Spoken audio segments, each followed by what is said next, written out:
dar início. Obrigado. O Anderson realmente está sempre atento aí, já colocou para a gravação. Tá? Então, vamos lá, então. Oi, meus irmãos, meus amigos, alunos do Seminário Bíblico Nacional, SBN, e também do Instituto Teológico Atibaia. Sejam todos muito bem-vindos. Mais uma aula, mais uma oportunidade que estamos tendo para, juntos, promovermos um estudo da Epístola de Paulo aos Gálatas. E nessa abertura dessa aula, nesse seminário, vamos promover uma leitura em 2 Timóteo, capítulo 3. 2 Timóteo, capítulo 3, a partir do versículo 14, o apóstolo Paulo escrevendo ao Timóteo é muito interessante. Toda a palavra de Deus é incrível, né? Perceba e acompanha comigo aqui. Acompanha comigo, irmãos, alunos do SBN e do Instituto Teológico Atibaia. 2 Timóteo, capítulo 3, versículo 14. Diz o apóstolo Paulo a Timóteo: Tu, porém, ó Timóteo, permanece naquilo que aprendeste e de que foste inteirado, sabendo de quem o aprendeste, e que desde a infância sabes as sagradas letras que podem tornar-te sábio para a salvação pela fé em Cristo Jesus.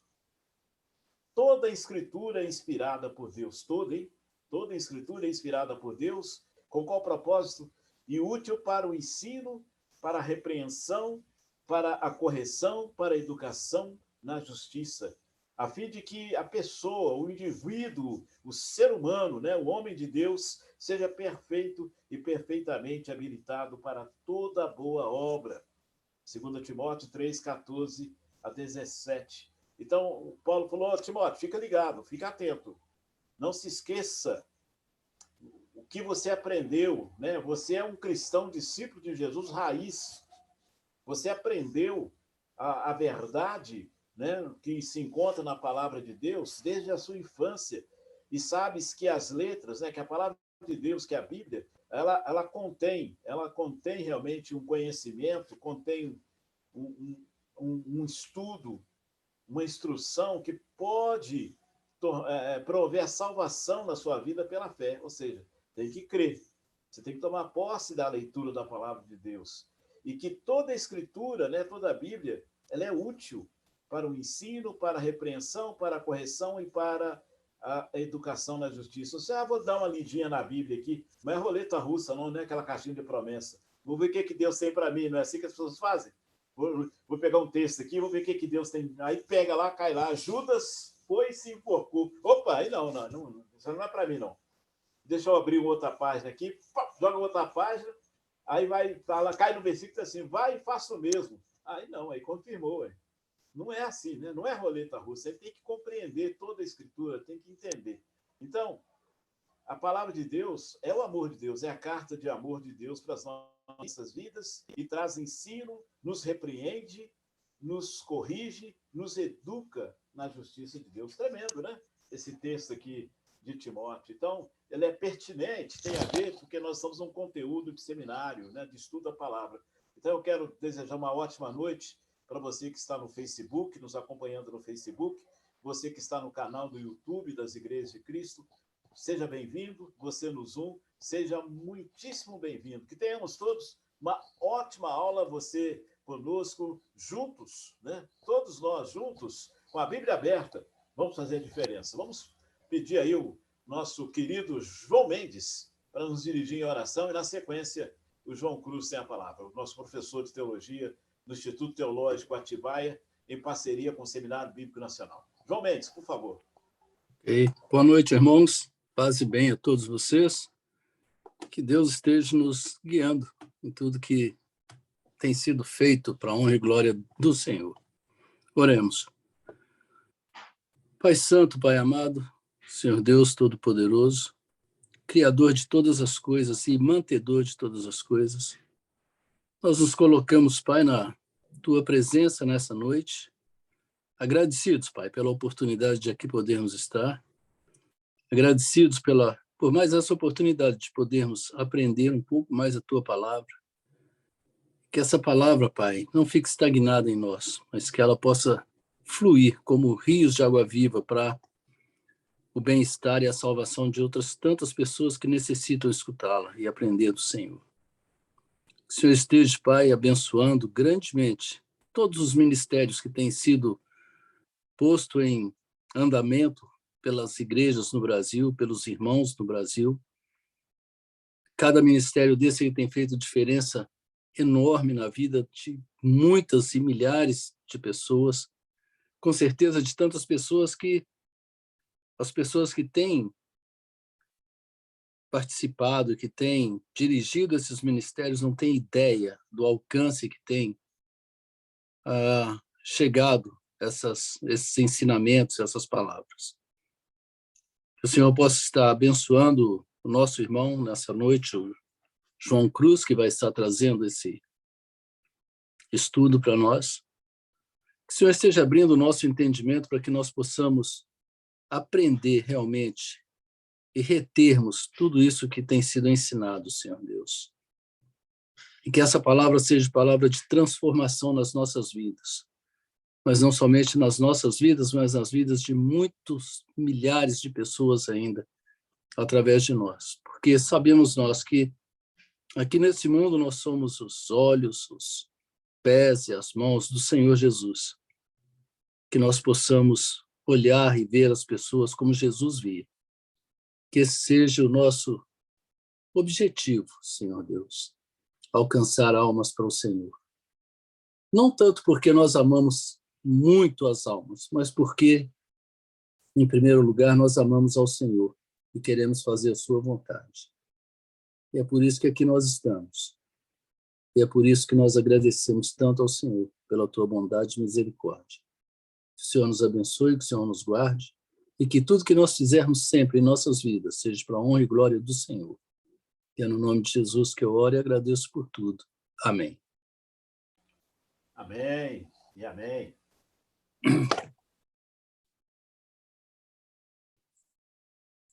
Sua voz. Aqui para todo mundo estava, na verdade, né? Pensei que tinha já ativado, mas não. Mas aqui para o Zu estava mudo. João Mendes, até sua prima está aqui, a Ana Mendes, assistindo também aqui a aula. Glória a Deus. Que bom, né? Unindo pessoas aqui, fazendo conexões também, né? Então, estamos Amém. juntos. E o Marcão estava falando um pouco sobre isso, né?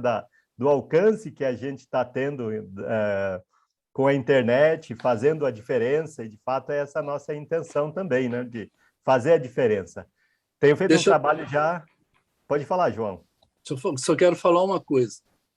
Eu acho que muito em breve, irmãos, vocês vão ter que começar a fazer um ministério em espanhol também, porque está uma dificuldade para mim colocar vocês em sintonia com os meus irmãos hispanos aqui nos Estados Unidos, cara. Vamos expandindo, né? Deus sabe.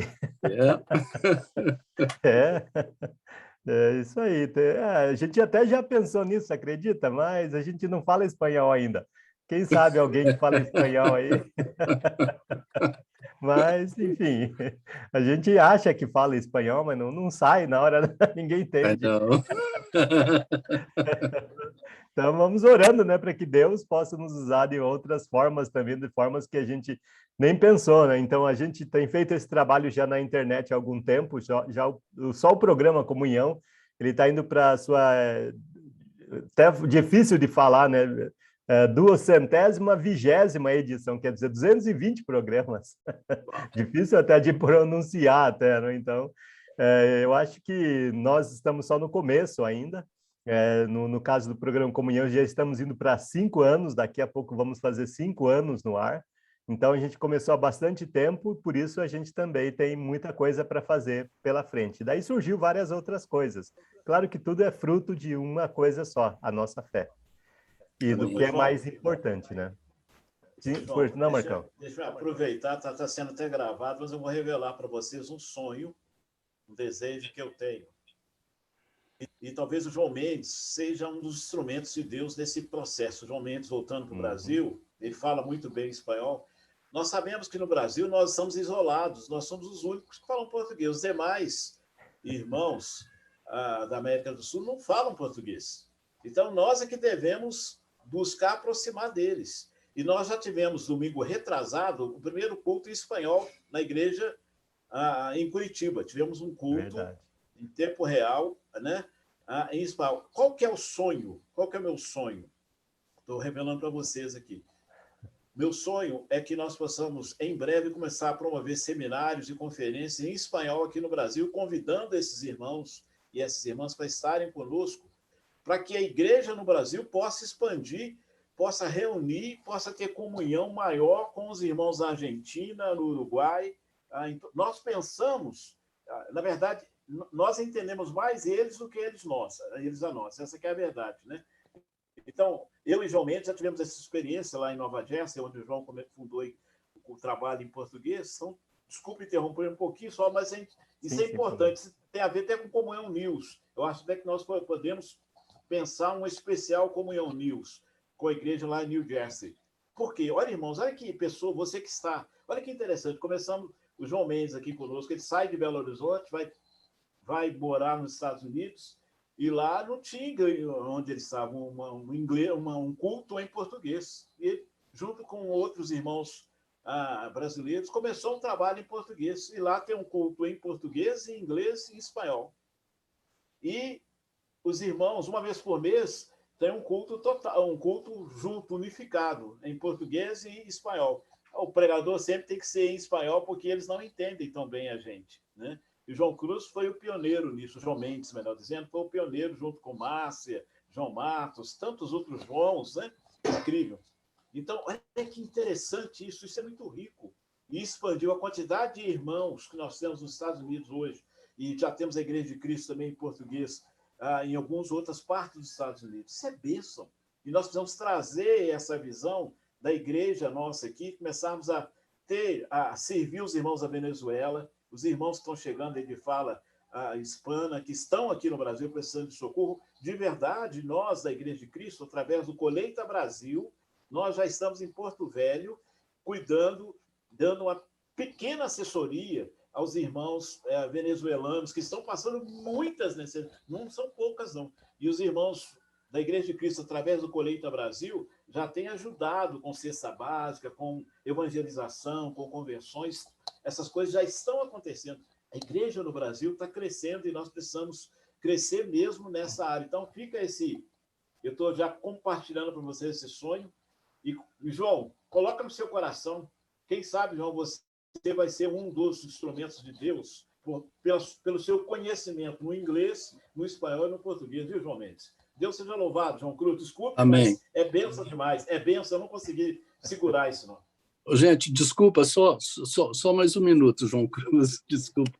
Sim, pode falar. Só para vocês verem, eu acho a importância da família cristã a nível mundial, da Igreja de Deus, e não a nível universal. Tenho 2 igrejas hispanas onde eu predico para eles, uma no Bronx e outra aqui em New Jersey mesmo. E as 2 mandam regularmente, todo mês, para o João Dark, em Belo Horizonte, ajuda financeira para ele se manter. Sabiam? 2 igrejas hispanas. Benção demais.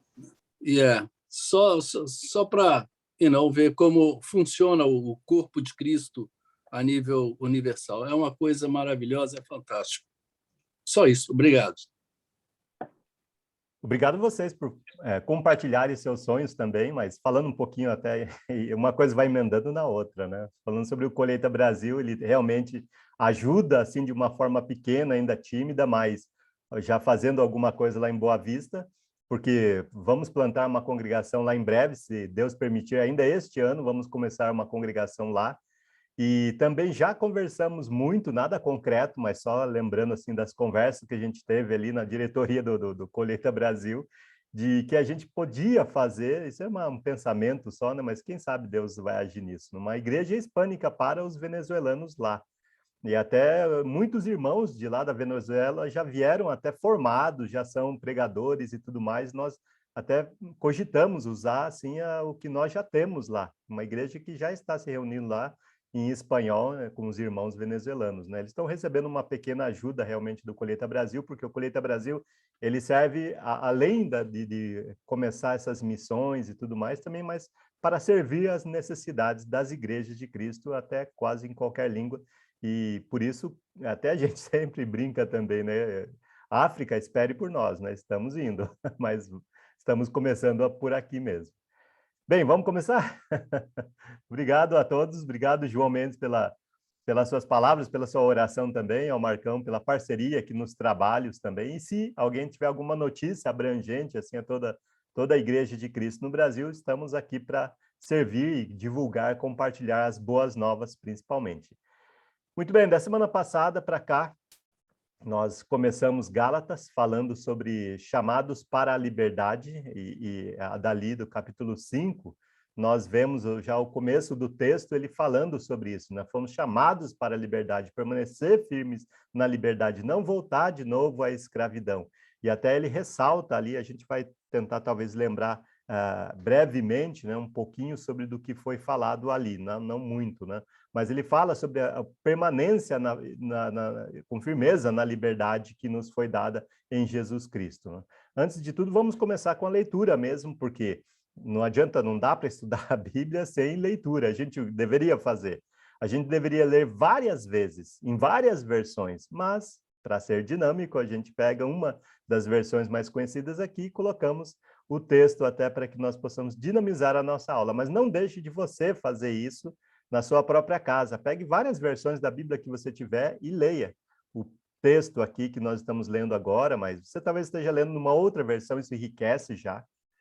E repita a leitura, muito importante isso. Depois, pegue palavras que você não entendeu, palavras-chave do texto, assim, e estude, para que você possa ter uma compreensão melhor.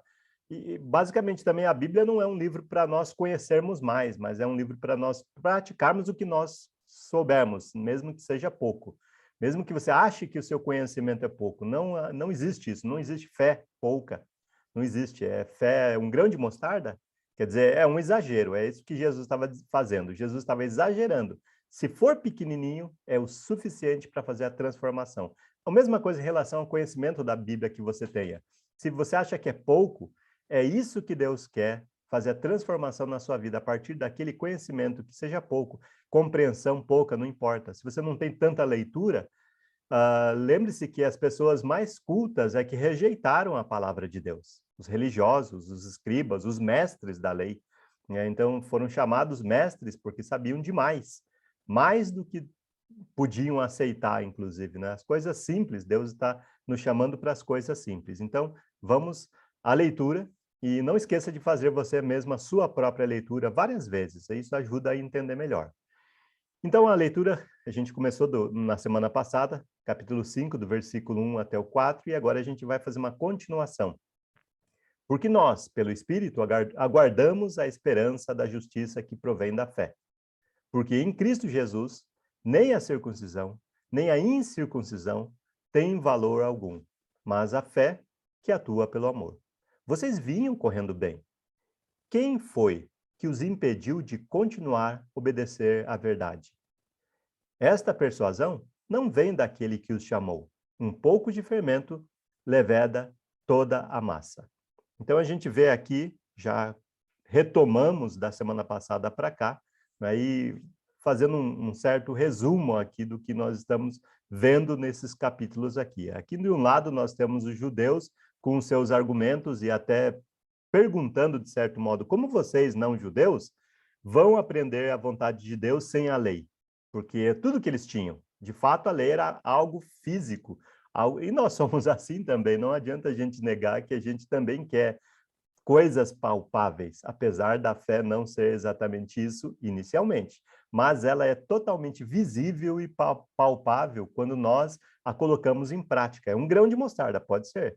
Mas quando você planta aquele grão de mostarda, e não é para ficar na sua mão o grão de mostarda, é para você plantar. É a mesma parábola do talento que Jesus deu na sua mão, não importa quanto seja. Pode ser 5, pode ser 2, pode ser 1. Se você recebeu um talento só, sua fé é pequena, seu conhecimento é pequeno, não enterre. Dá uma olhada naquele primeiro, o que ele fez para chegar onde ele está? Como ele está lá nos prazeres do seu Senhor? Por que ele está recebendo tanta honra de Deus?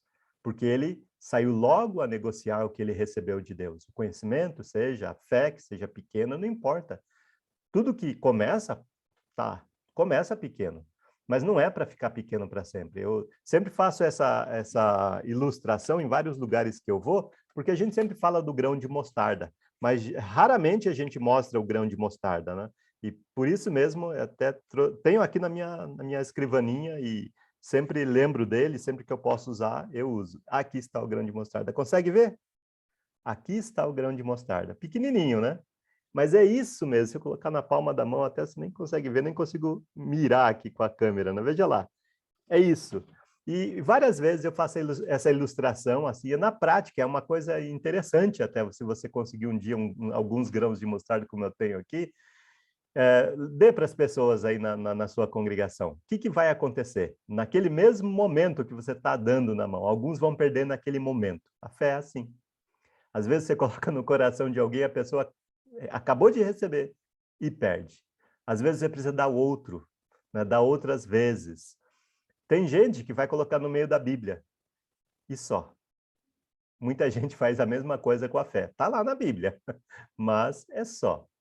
E não dá fruto lá. Sabe o que meu pai fez? Meu pai gosta muito de plantar, né? Ele tem um terreno onde ele vive a maior parte do tempo. Antes da pandemia, ele voltava para casa todo dia, mas depois da pandemia ele levou minha mãe para lá também e fica lá. E ele plantou aquele grão de mostarda que eu dei para toda a congregação lá. Eu dei para ele também, ele levou um grão de mostarda só, não perdeu, plantou. Um dia que eu fui visitar ele lá, tem até foto, um filminho, minha mãe mostrando, ó, seu pai plantou, olha o que virou. Realmente um arbusto, ele tem agora vários grãos de mostarda, até para se gabar quantos grãos de mostarda ele tem. E é para fazer isso com o seu conhecimento. É pequeno?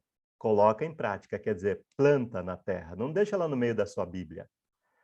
Não deixe escondido em algum lugar, não perca. E é muito fácil perder.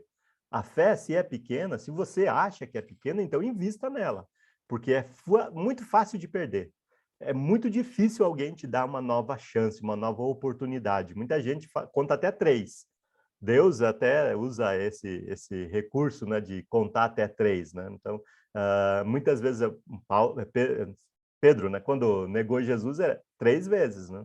E Jesus falou também sobre o galo 3 vezes, outras coisas assim. E às vezes a gente é assim.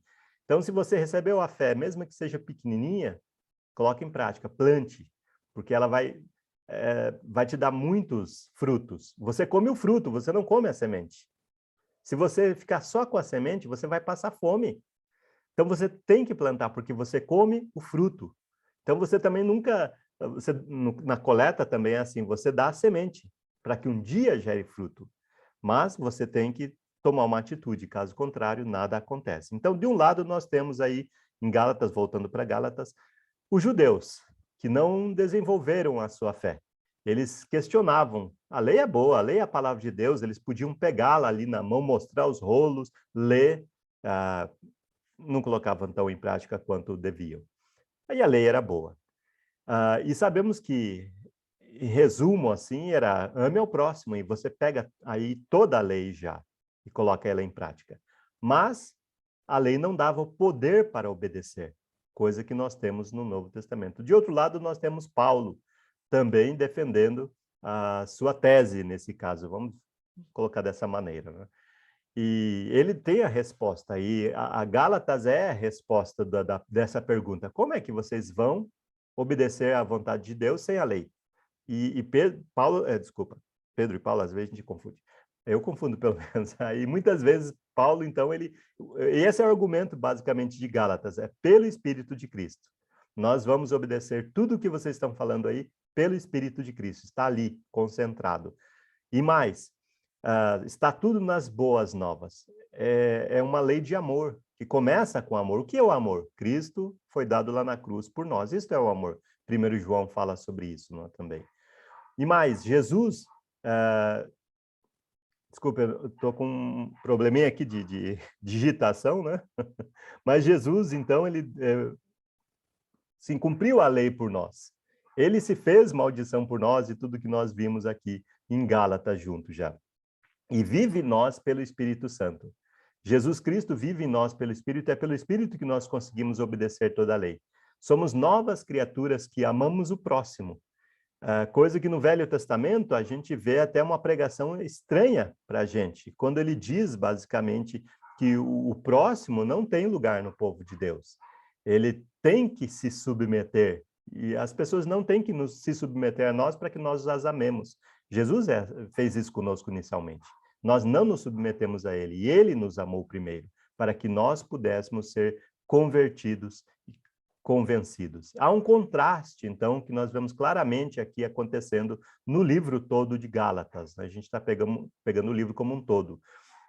E capítulo 5, do versículo 1 ao 4, foi a semana passada que nós entramos nesse ponto, Paulo está dizendo, vocês se deixam circuncidar.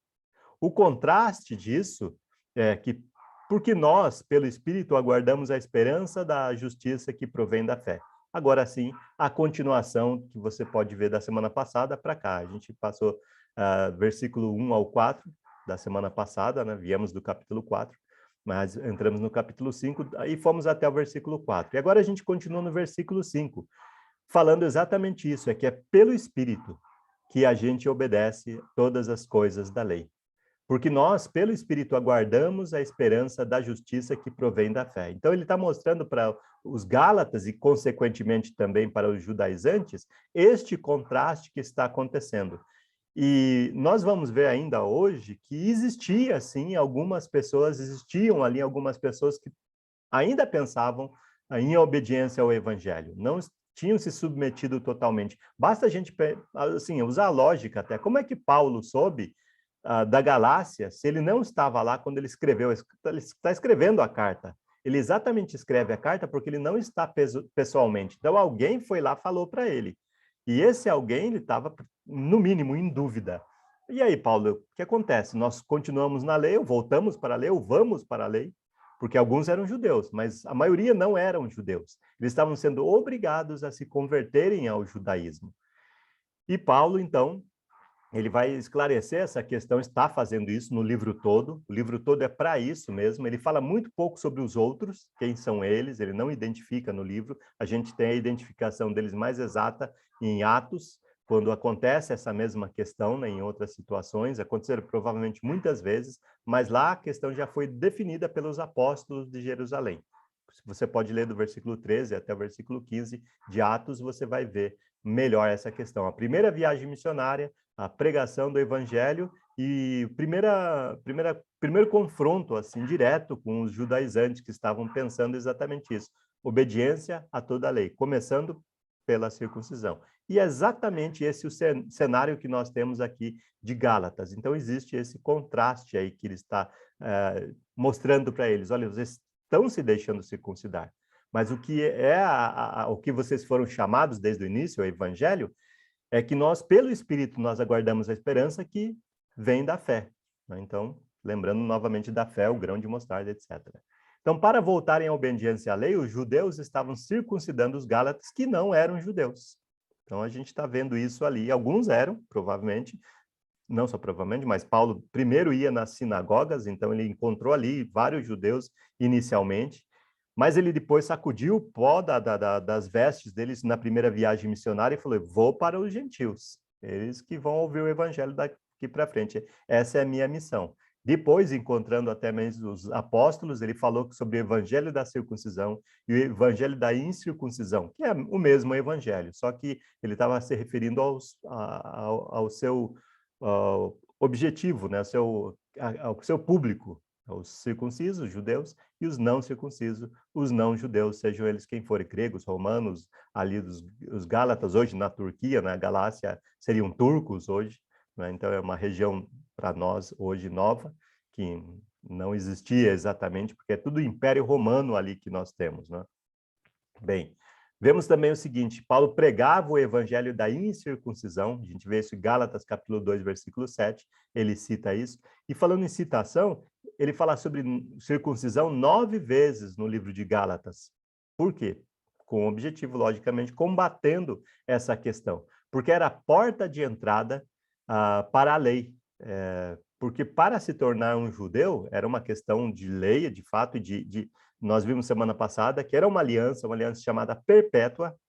Então, como pode uma aliança chamada perpétua não ser mais necessária ou sequer obedecida? Porque a questão da perpétua tem que ser até discutida nesse caso, assim como outras questões foram chamadas de perpétuas, como o sábado foi chamado também de perpétuo.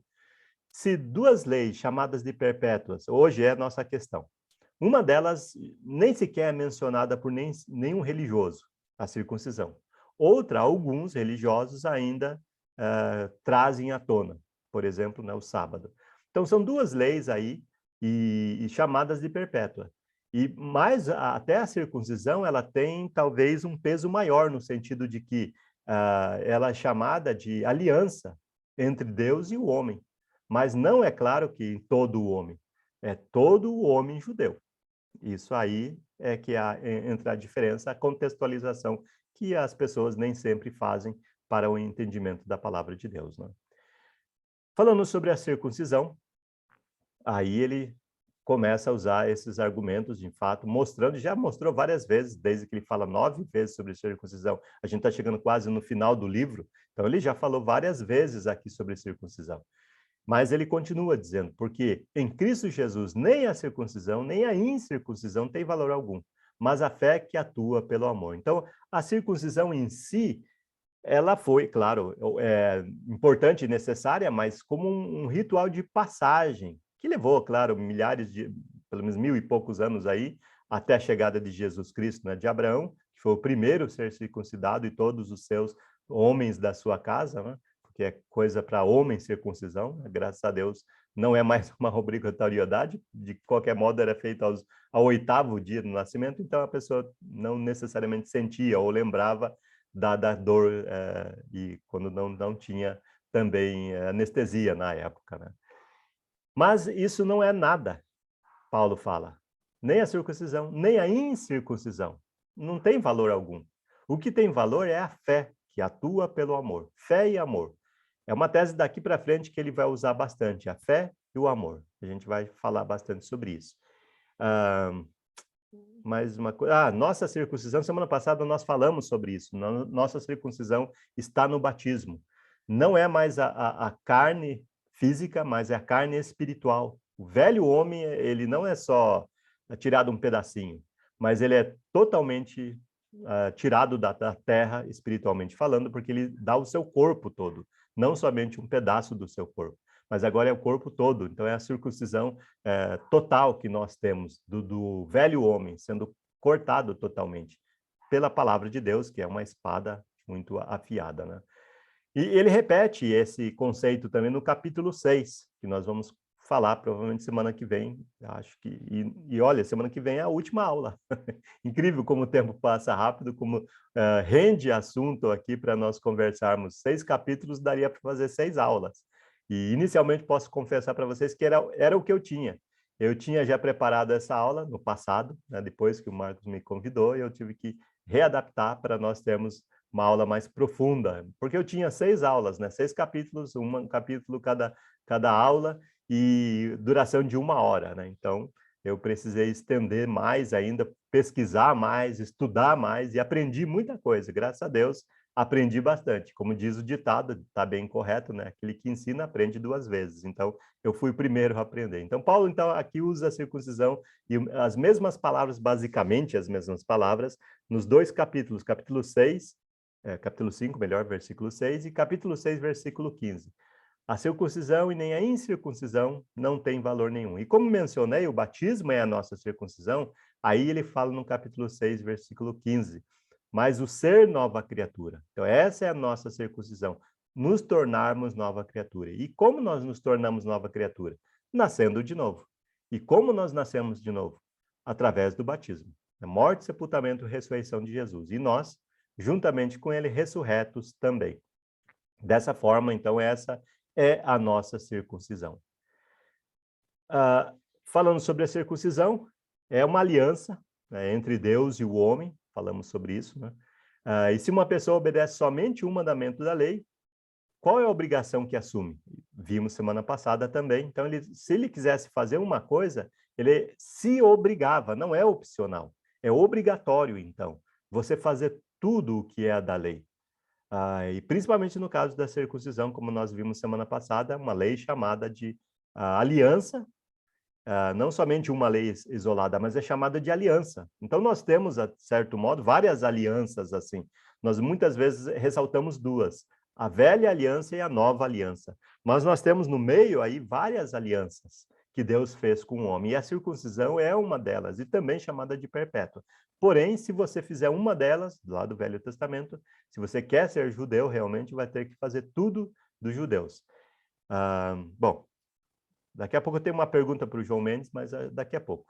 Vamos continuar a aula aqui, exatamente porque ele não está no Brasil, então isso faz mais sentido, né? Falando sobre a circuncisão ainda, será que podemos escolher somente alguns mandamentos do Velho Testamento para obedecer e deixar os outros de lado, segundo o que vemos em Gálatas capítulo 5, versículo 3? Isso nós vimos semana passada, Gálatas capítulo 5, versículo 3. Eu tenho aqui aberto, espero que você também tenha a sua Bíblia aberta aí, é necessário, né, para nós estudarmos a Bíblia, com a Bíblia aberta. Ele diz, versículo 3, de novo declaro a todo homem que se deixa circuncidar, que está obrigado a cumprir toda a lei. Então, não é uma coisa opcional, é algo obrigatório, está obrigado, se obriga, está se sujeitando, se colocando debaixo da lei. E falando sobre se colocar debaixo da lei, era essa a situação dos judeus no passado. Se você olhar capítulo 3, versículo 23, ele fala sobre isso também. Capítulo 3, versículo 23 e 24, ele diz, antes que viesse a fé, estávamos, não nós. Quando o texto fala estávamos, não cabe aqui nós hoje. Cabe os judeus. Os judeus, um judeu escrevendo para outros que também não eram judeus, né, mas atingia também aos judeus que estavam obrigando eles fazendo isso, né, fazer a circuncisão. Ele diz, estávamos sob a custódia da lei, ou debaixo da lei, e nela encerrados, até que essa fé de futuro haveria de ser revelada. Então, era essa situação. Então, não era uma questão, assim, de escolha. Eu escolho obedecer. E hoje em dia é o que está acontecendo. As pessoas são seletivas na escolha de obediência da palavra de Deus. E não há essa seleção no Velho Testamento. No Velho Testamento, você é obrigado a guardar toda a lei se você quer uma delas. Nós não falamos hoje sobre a circuncisão, mas era a questão no livro de Gálatas. Hoje nós falamos sobre outras questões. Vamos colocar 3 aqui, ressaltar 3 delas. Não? O sábado, algumas pessoas pensam, em uma religião mais em específico prega claramente sobre isso. Não? O dízimo, que é quase 99,9%, não conheço, e até entre nós, alguns ainda pensam no dízimo. 10% é uma boa medida, mas não é dízimo, não devemos mencionar, vamos dar o dízimo, porque não é neotestamentário, não é coisa que nós, sim, não é vontade de Deus, resumindo. E a adoração usando instrumentos musicais, que também é uma coisa do Velho Testamento. Semana passada até falei sobre isso rapidamente, que não é o assunto em si, mas é o nosso assunto de hoje. Já a circuncisão não é o nosso assunto mais, mas para os Gálatas era. Porém, desde que eles eram ensinados a ser circuncidados, sem dúvida nenhuma, eles eram ensinados também a guardar o sábado. Consequentemente, também, eles iam fazer tantas outras coisas da lei, que nem todos eles faziam tudo de fato, nem aqueles que pregavam a própria lei, porque eles liam e não compreendiam a lei. E muitos de nós, às vezes, fazemos a mesma coisa, lemos a Bíblia e não compreendemos a Bíblia, porque fizemos algumas misturas e não sabemos colocá-la em prática, principalmente essa questão. Quando nós praticamos, a gente vai ver que algumas coisas não são adequadas mais em relação, no caso, ao Velho Testamento. Imagine você pegar o Velho Testamento hoje, querer se justificar perante Deus quanto aos seus pecados. Então, a gente abre Levíticos lá e ele fala, olha, você tem que fazer um sacrifício, um pombo, um cordeiro, até um boi. Aí você começa a notar que está inadequado.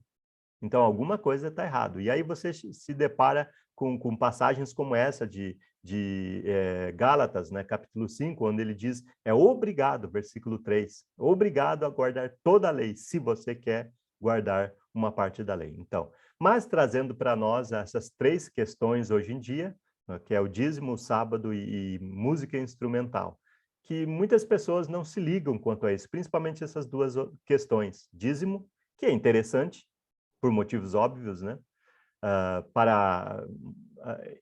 Antigamente, né, as pessoas, nós somos chamados para isso, para ser igreja, para nós distribuirmos nossos bens, não de uma maneira, sem querer tocar em assunto, não de uma maneira comunista, onde todo mundo tem que ter a mesma coisa, não é assim, né? Mas é de uma maneira racional, onde você é o mordomo de Deus, e você é o administrador, e você vai tomar a decisão, porque Deus deixou na sua mão para tomar a decisão, afinal de contas, ele te deu o talento, não importa quanto, e cabe a você tomar atitude. Ele não vai exigir atitude nenhuma, mas você sabe o que é correto.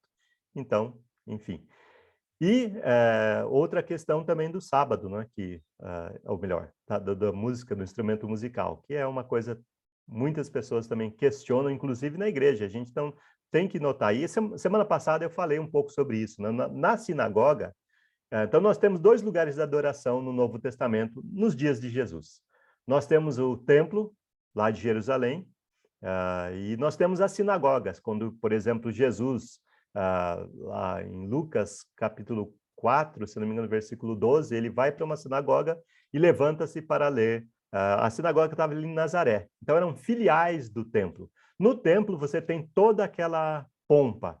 Você tem os sacerdotes, você tem o sumo sacerdote, que fica lá no templo, você tem muitas pessoas envolvidas, tem todos os sacrifícios acontecendo lá, e você tem os levitas, entre eles músicos, e que tocam música para momentos específicos, segundo a lei, como a gente tem que olhar o que diz a lei, quando eles poderiam tocar. Mas nas sinagogas, por exemplo, onde Jesus ia lá em Nazaré, não tinha instrumentos musicais, não tinha. Durante a semana funcionava como uma escola. Eles não tinham nem sequer estrutura, era um prédio pequenininho para poucas pessoas. E existiam bem poucas pessoas mesmo em cada cidade. Hoje a gente conta algumas cidades pequenas, a gente fala 100 mil pessoas.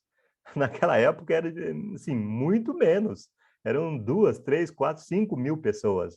Jerusalém mesmo não tinha muito. Tanto que a gente vê, quando foram batizados, lá em Atos capítulo 2, quase 3 mil pessoas. E na época, talvez eles tinham 150 mil pessoas ali aproximadamente, por causa, inclusive, do dia de Pentecoste. Mas não era comum assim. Mas então o instrumento musical não era aceito nas sinagogas, somente no templo. E nós sabemos que o templo, ele foi, quando Jesus, por exemplo, morreu, o véu do santuário se abriu de alto a baixo e nós compreendemos que aquilo agora é a igreja. Nós entramos no Santo dos Santos. O Marcão falou semana passada sobre isso, eu nunca tinha atentado, mas realmente muito importante o que ele falou. No Santo dos Santos, não sei se você consegue lembrar da planta do templo, né? Vou tentar pegar um exemplo aqui do templo de Jerusalém, né? Se eu conseguir, mas tinha algumas divisões assim dentro do templo. Tinha um lugar chamado Santo dos Santos, quando o véu se rasgou em 2 partes, nós vemos que existe um lugar mais íntimo lá, que só o sumo sacerdote podia entrar uma vez por ano, com incenso, com sacrifício, e começando pelo seu próprio pecado, né? Então, esse lugar é um lugar muito especial, e não era qualquer um que podia entrar a qualquer tempo. Estou tentando pegar uma imagem aqui, deixa eu ver se eu acho onde foi parar essa imagem. Aqui está. Tentar compartilhar aqui. Aqui está. Então, era essa imagem. Então, tem aqui o Santo dos Santos. Você pode ver aqui a porta está aqui, uma coluna. Lá no final, tem uma escadinha que dá lá, até lá. Tá? É só uma referência aqui. Não sei que uma bandeirinha americana está fazendo lá também. Mas é só para representar. Naquele lugar não entravam instrumentos musicais. E nós, igreja, somos aquele lugar, o Santo dos Santos. Então, elimina totalmente também a necessidade de louvor de qualquer outra forma, a não ser o que o sumo sacerdote fazia. E o que ele fazia? Cantava. Ele pegava os salmos e cantava naquele lugar, e é isso que ele fazia. Bom, voltando aqui para o texto. Não podemos escolher o que vamos obedecer. Se queremos obedecer uma só lei do Velho Testamento, somos obrigados a obedecer todas, segundo essas regras. Difícil, né? Então, pergunta: vocês vinham correndo bem, diz o apóstolo Paulo. A pergunta é do apóstolo Paulo. Quem foi que os impediu de continuar a obedecer à verdade? Então, resposta: quem foi que fez com que eles parassem de obedecer à verdade?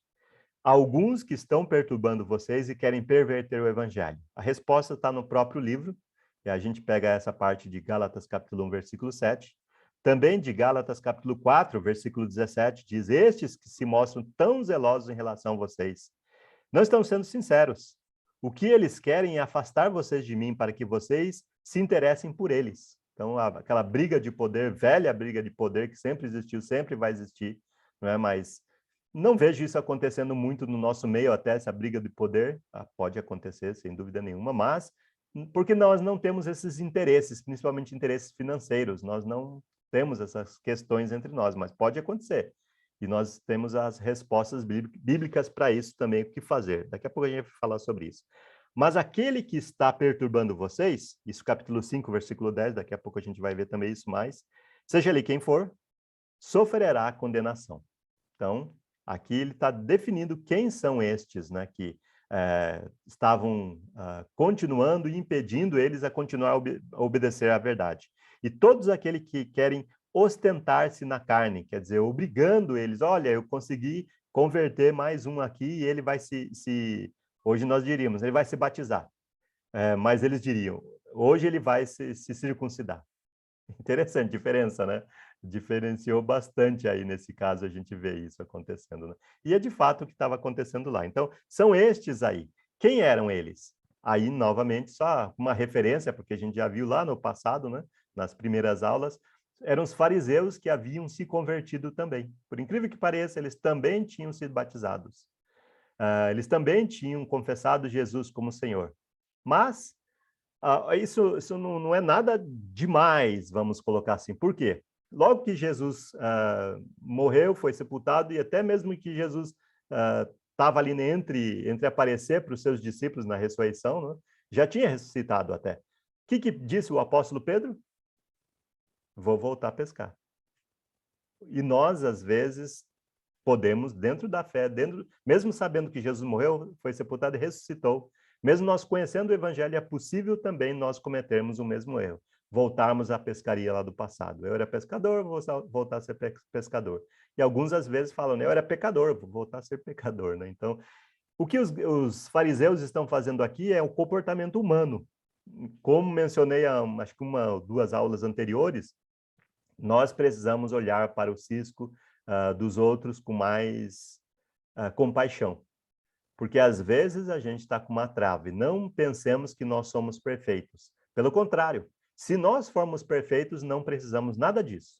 Vamos desistir de estudar agora e vamos, sei lá, assistir algo mais legal do que essa aula. Por quê? Porque a fraqueza se ressalta, assim, ressalta o poder de Deus. Se nós formos perfeitos, nós não precisaríamos. Mas lembrando aqui do apóstolo Paulo, falando do espinho na carne que ele tinha, nós não sabemos o que é, sugerimos que, numa das aulas que tivemos também, né, que poderia ser um problema de visão que ele tinha, que era algo até meio escandaloso de se olhar, só de se olhar. E os problemas de saúde no passado eram, mesmo que pequenos, assim, eram graves, né? Tanto que Jesus precisou curar a sogra de Pedro de febre. Grande coisa era tomar um comprimido. Não existia isso, não tinha essas coisas, né? Era uma coisa grave na época, assim como um problema no olho, era uma coisa grave. Então, novamente, vocês vinham correndo bem. Quem foi que os impediu de continuar a obedecer à verdade? Bem, resposta, a gente já viu. Seguir o evangelho é o correto e é o único caminho. Essa é a resposta correta para essa questão. E para nós também. Voltar ao evangelho. Se um irmão se desviar, a única forma de ele voltar é voltar ao evangelho. Isso é o único caminho. Essa é a verdade, a vida. Jesus é o evangelho. E acho que já fizemos isso e sempre tento fazer isso também, lembrando o que é evangelho. Evangelho é morte, sepultamento e ressurreição. Isso é evangelho. Estou tirando isso da onde? Não da minha cabeça, né? Primeiro Coríntios, capítulo 15, fala exatamente isso. Que o evangelho é morte, sepultamento e ressurreição. Jesus morreu, foi sepultado e ressuscitou. E o que é o batismo? O batismo é a mesma coisa. Batismo e evangelho é a mesma coisa. É morte, sepultamento e ressurreição. E a ceia, o que que é? Morte, sepultamento e ressurreição. Veja quantas coisas assim vão dar no mesmo lugar, né? Então, e a obediência à fé é isso, inclusive. A fé é Jesus e tudo vai assim se concentrando, e quando a gente olha no final das coisas, tudo dá em Jesus. Tudo chega até Jesus. Então, por isso o evangelho é a resposta. Se alguém se desviou, o evangelho é a resposta. A pessoa precisa voltar ao evangelho. Ela não vai ser batizado novamente, etc. Quem está entrando, sim, mas quem já conheceu o evangelho, há um só batismo, uma só fé, um só Senhor, enfim. Fazer voltar o Velho Testamento é deixar de obedecer à verdade. Então, e é por incrível que pareça, porque o Velho Testamento, olha, tenta se colocar na pele lá dos judeus, dos fariseus. Eles têm na mão, como se nós pudéssemos pegar a nossa Bíblia aqui e falar, olha, está aqui. E eles tinham. E os discípulos de Jesus, o que tinham?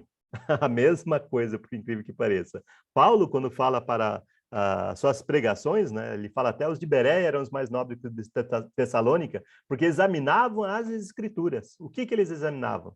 Gênesis a Malaquias, é isso que eles examinavam. Eles não examinavam Mateus, não tinha nada escrito.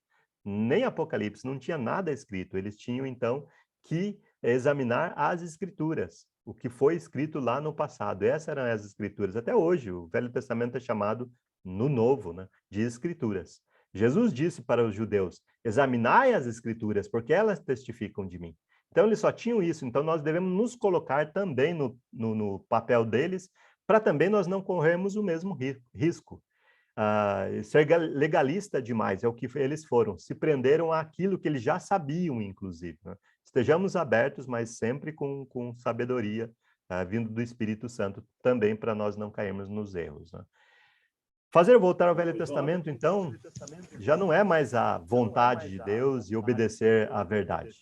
Seguir uma doutrina, nesse caso nós não estamos falando agora sobre voltar exatamente ao Velho Testamento ou à circuncisão, mas uma doutrina, seguir uma doutrina que não está no Novo Testamento, é dar crédito à mentira. É o mesmo comportamento que eles estavam fazendo, mesmo tendo tirado ali da palavra de Deus. E eles realmente pegaram a palavra de Deus. Outra forma de você estudar a Bíblia, uma dica aqui, é você pegar a sua própria Bíblia. Ela você sabe que ela não ela é chamada de sagrada, mas é o conteúdo dela que ela é sagrada. O papel não é sagrado, a capa não é sagrada. Você pode escrever nela, tá? E talvez deva escrever nela. Então, não peguei a minha Bíblia para escrever, mas peguei um exemplo aqui para usar como exemplo. Estudar de uma forma visual.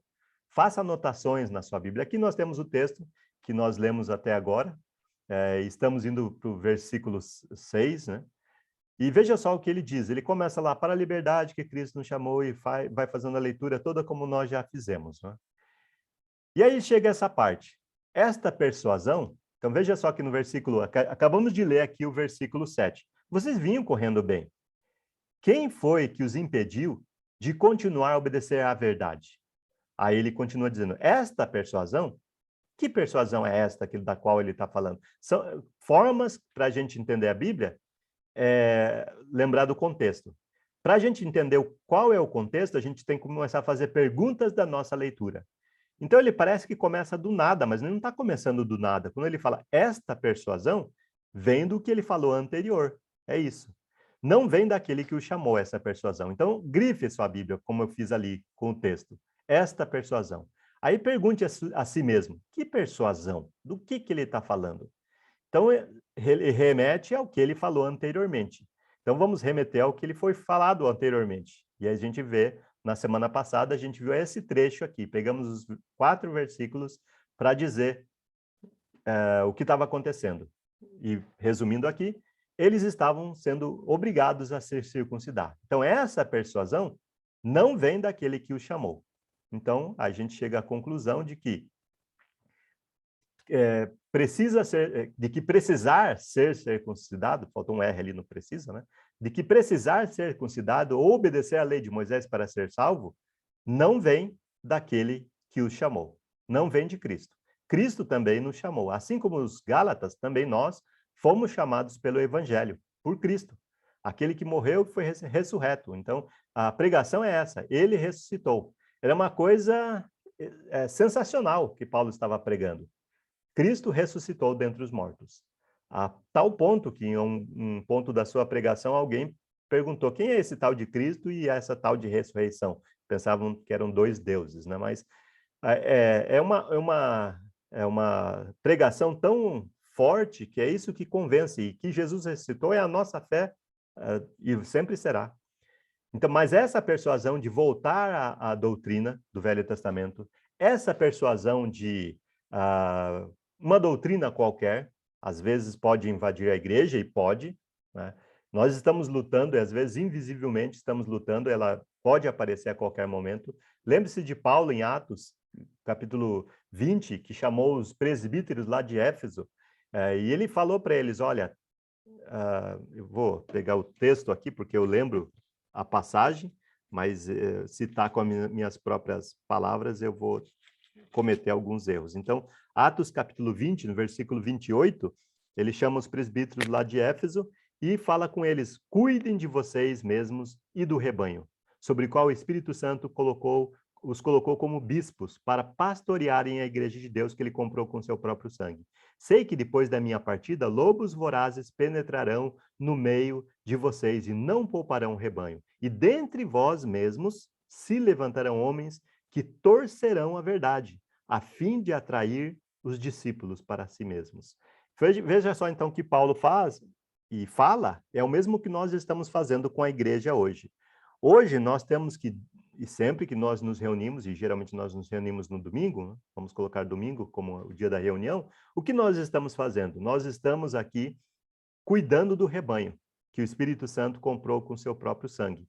Sangue de Cristo, sangue de Deus mesmo. E ele fala, sei que depois que eu partir, diz aqui o apóstolo Paulo, lobos ferozes penetrarão no meio de vocês, não pouparão o rebanho. Então a igreja será atacada de fora para dentro. Isso é uma possibilidade e aconteceu aqui em Gálatas. Mas também outra coisa que pode acontecer, e aconteceu em outras igrejas do Novo Testamento, e pode acontecer hoje também, não exclusivamente, mas também, pode ser de fora para dentro, mas também pode ser de dentro para fora. Porque aqui no versículo 30 ele diz isso. E dentre vocês mesmos, diz o texto, dentre vocês mesmos levantarão homens que torcerão a verdade. Cuidado com religiosos. É como você acreditar em promessas que alguém vem aí com um terno escuro, gravata vermelho, porque isso é um símbolo da confiança, não sei se você sabia disso, mas é a psicologia das coisas, né? A gravata vermelha, um terno escuro, vem te fazendo promessas. Você tem tendência de acreditar naquilo, e cada 4 anos você se decepciona com aquilo, não é? A mesma coisa em relação à religião. Qual é a diferença? Nenhuma. São homens fazendo promessas que eles mesmos não podem cumprir. Se fossem promessas divinas, se eles pegassem a palavra de Deus, os religiosos no caso, né, e só repetissem, que é o que a gente tenta fazer mesmo, né, e a gente até tenta procurar essas passagens, quais são as promessas de Deus e que são para nós hoje em dia, e só repeti-las, porque aí sim, pode ter certeza que possibilidade total de serem cumpridas, né? Caso contrário, mas religiosos, não tenha religioso de estimação, assim como você não deve ter qualquer pessoa de estimação, né? Que trai a nossa confiança, não tenha religioso. Recentemente eu vi uma coisa absurda. Um religioso diz que nós precisamos reformular e atualizar a Bíblia para poder aceitar um grupo pecador, um grupo minoritário que quer pregar o pecado no mundo todo, né? E está fazendo bem o que eles pretendem fazer. Porém, quer reformular a Bíblia para isso, né? Então, esse grupo realmente quer fazer isso e muitos religiosos estão aderindo a isso. Então, dentre os próprios religiosos também se levantarão pessoas para trazerem discípulos, para arrastarem discípulos, pessoas com posses para que tenham mais ofertas, né? Então, tenhamos cuidado com isso. Pois não. Esse versículo 7 do capítulo 5 de Gálatas, ele me faz pensar, vocês corriam bem. Quem vos impediu de continuardes, né, a obedecer o evangelho, a verdade? Essa questão, eu estou querendo fazer uma aplicação até dessa corrida física. A corrida física precisa ter treinamento, né? Você precisa se capacitar, você precisa se reciclar, treinar continuamente, você precisa ter um foco, tem que ter disciplina para você continuar correndo bem. E, às vezes, nós achamos que as coisas acontecem mecanicamente na nossa vida, né? Aqui está até no coletivo, né? Vós corriam, né? Vós corríeis. Ou seja, um grupo, várias pessoas estavam correndo bem e, de repente, passaram a perder o caminho, a desviar do caminho. Então, muitas vezes, seja eu individualmente como membro ativo de uma igreja, ou como parte de vários membros da igreja que deixa de ouvir a verdade, deixa de perceber a verdade, seja por cansaço, seja por estresse. E aí o apóstolo Paulo, como você já nos instruiu lá no início, né? No capítulo 1, mesmo que venha um anjo, mesmo que aconteçam situações totalmente incríveis, mas que estão fora do acordo da palavra, a gente tem que entender, ter esse discernimento. E hoje você começou a dizer isso sobre pessoas que se levantam querendo repensar a Bíblia, promover uma releitura da Bíblia, né? Até a abertura que eu fiz hoje de Timóteo, lá que toda a Bíblia, toda a Escritura é inspirada por Deus e tem um propósito. Então, eu acho que nós devemos, primeiro, individualmente, eu pensar, será que eu estou correndo em direção à verdade? Será que eu estou na correnteza de Deus? Será que não estou na contramão de Deus? Será que a igreja, será que a congregação está caminhando de maneira saudável? Nós devemos sempre parar e ouvir essa corrida. Não é uma corrida desenfreada. Isso aqui não é uma corrida sem sentido, né? Nós não somos Forrest Gump, evangélicos, cristãos, não somos, sem sentido. É um belo dia, o personagem para de correr, né? E ninguém entende nada. Não é assim, nós temos um alvo. Nós sabemos o Deus que nos arregimentou, nós sabemos o Deus que nos alistou, que nos convocou. Somos parte de um corpo vivo. A igreja é um corpo vivo, né? Então, nós precisamos estar atentos à palavra de Deus e tomar muito cuidado. Às vezes, nós pensamos que os perigos estão somente do lado de fora, no mundo religioso, mas não. Paulo, você citou aí, né? Em Atos, né? Dentro do nosso próprio meio, às vezes. Então, nós devemos estar atentos para poder corrigir com amor, com a atitude correta, com o espírito de brandura. Estamos atentos se nós estamos promovendo uma corrida adequada, se aquilo que nós estamos pensando e falando e compartilhando está cooperando para o evangelho, ou eu estou promovendo com boa intenção, mas eu estou promovendo uma divisão, um espírito de confusão na igreja. Então, essas coisas são importantes quando nós estamos emergindo na palavra de Deus, como estamos fazendo nessa disciplina de Paulo, de carta de Paulo, essa epístola de Paulo aos Gálatas. Então, um versículo apenas, como que dentro de um contexto, como que ajuda, né? Se a gente pegar um versículo separadamente, não faz sentido. A gente não tem uma aplicação interessante, mas quando você pega esse versículo no contexto, a gente começa a entender, e você está nos fazendo repensar, fazendo pensar por que vocês corriam bem e não estão correndo mais tão bem. O que está acontecendo? Precisamos parar e refletir, e é o que falta às vezes em nossas vidas. De repente, a gente está lá na frente e fala, puxa vida, e outras pessoas estão indo comigo. Então, nós precisamos realmente tomar cuidado quanto à maneira como nós estamos promovendo, investindo, construindo a nossa carreira como discípulos do Senhor Jesus. Verdade, muito obrigado pelo comentário. De fato, outra questão até ressalto assim, que pode suscitar divisão na igreja por qualquer motivo é a decepção, às vezes, uns com os outros, né? Isso é uma questão que a gente também precisa trabalhar desde já. Então, a igreja vai ser atacada, isso é fato. A gente está vendo aqui as primeiras congregações da Galácia ali, já foram atacadas, imagine nós. Nós vamos ser atacados, não temos privilégio nenhum de ficar imunes, pelo contrário, né? Nós vamos ser atacados. Então, estejamos preparados, porque isso, de fato, vai acontecer, né? Então, vamos nos preparar. Então, cuidado com persuasões. Cuidado com... Outra semana também falei mais sobre isso, né? Então, ele fala, essa persuasão não vem daquele que vos chamou. Até o apóstolo João fala para nem aceitar em casa pessoas que vêm com outras doutrinas, né? Que não são saudáveis, não são de Cristo mesmo, basicamente, né?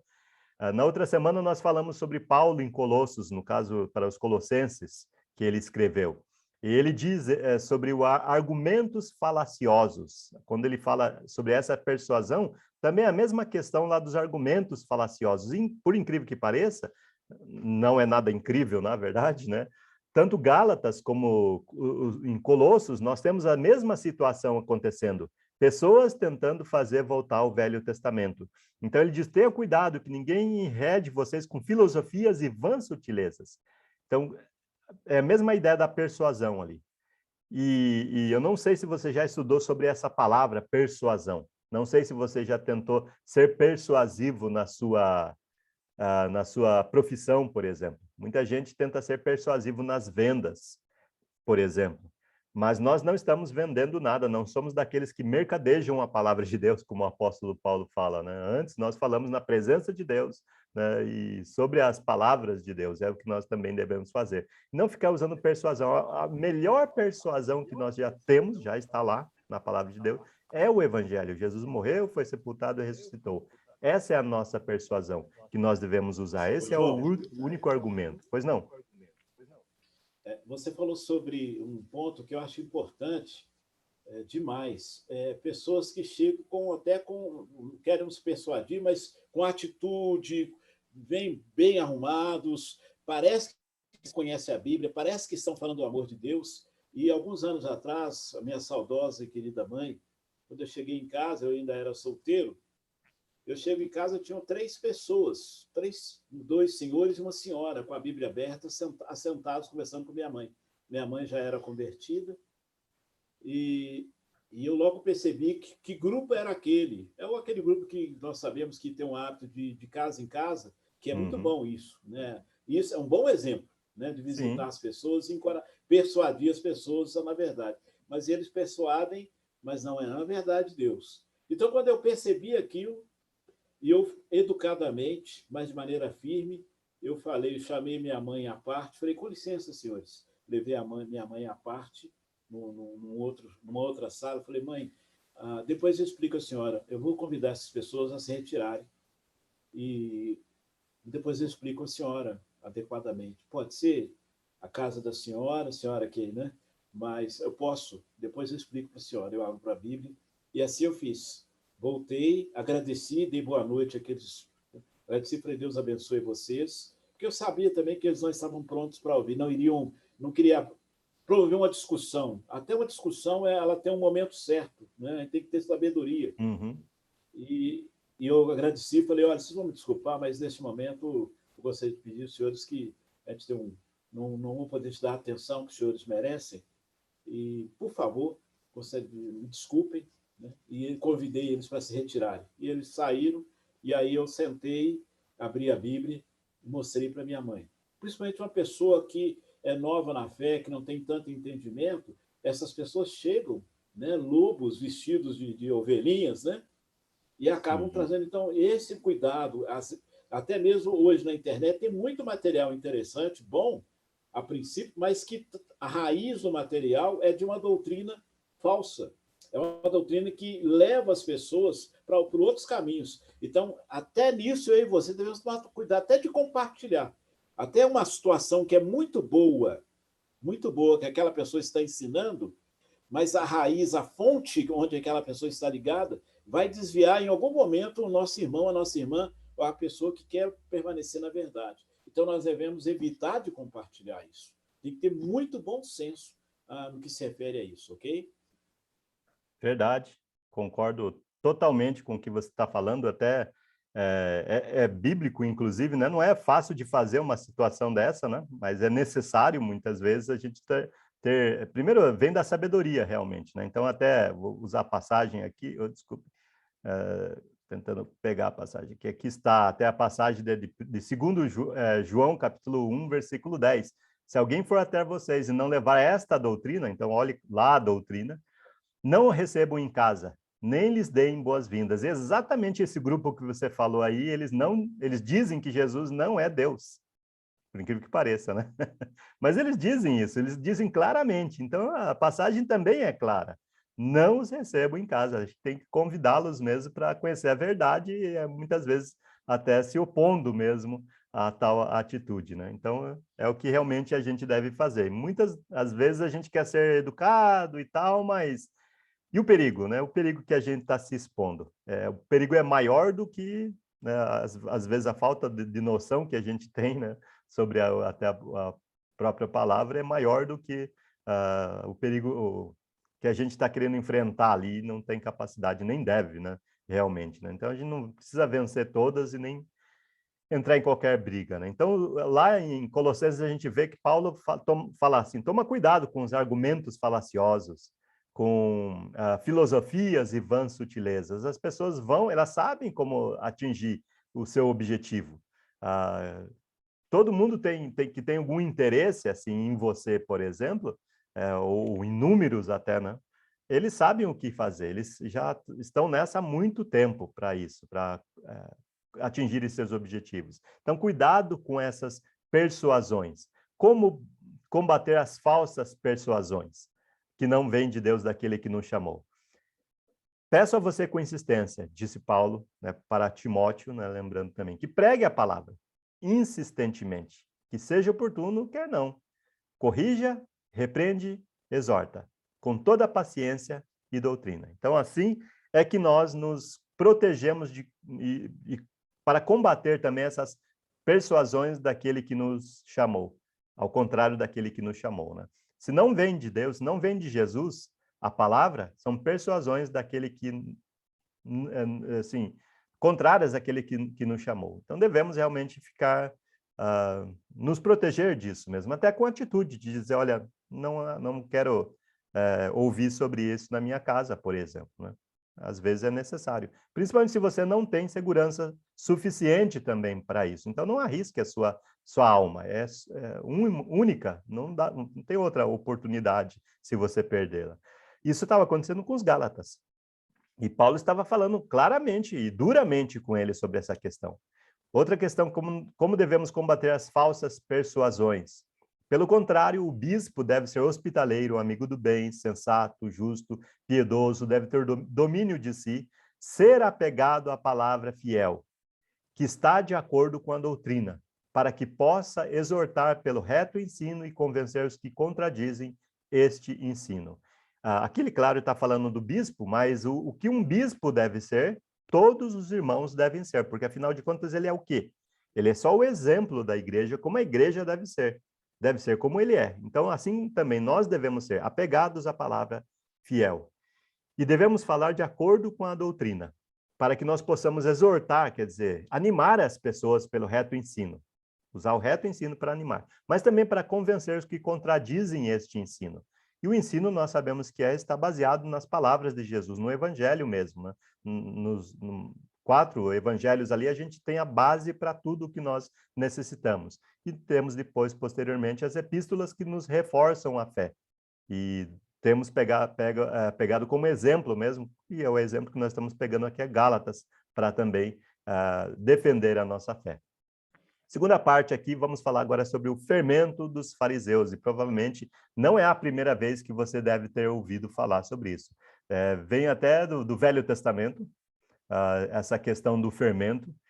Nem uma oferta para Deus deveria conter fermento. Não é só a questão da Páscoa, que o pão não devia ter fermento, mas nenhuma oferta para Deus deveria ter fermento nela. Algo que pudesse ser fermentado, inclusive, né? Manjar, por exemplo, algo que fosse fermentado. Isso você pode encontrar mais em Levíticos também. Mas a gente tem depois Jesus falando sobre o fermento dos fariseus. Tá, a leitura aqui. Um pouco de fermento leveda toda a massa, diz o apóstolo Paulo. Tenho confiança no Senhor que vocês não mudarão a sua forma de pensar, mas aquele que está perturbando vocês, seja ele quem for, sofrerá a condenação. Mas, irmãos, se ainda prego a circuncisão, por que continuo sendo perseguido? Neste caso, estaria desfeito o escândalo da cruz. Quem dera até se mutilassem aqueles que estão perturbando vocês. Porque vocês, irmãos, foram chamados à liberdade.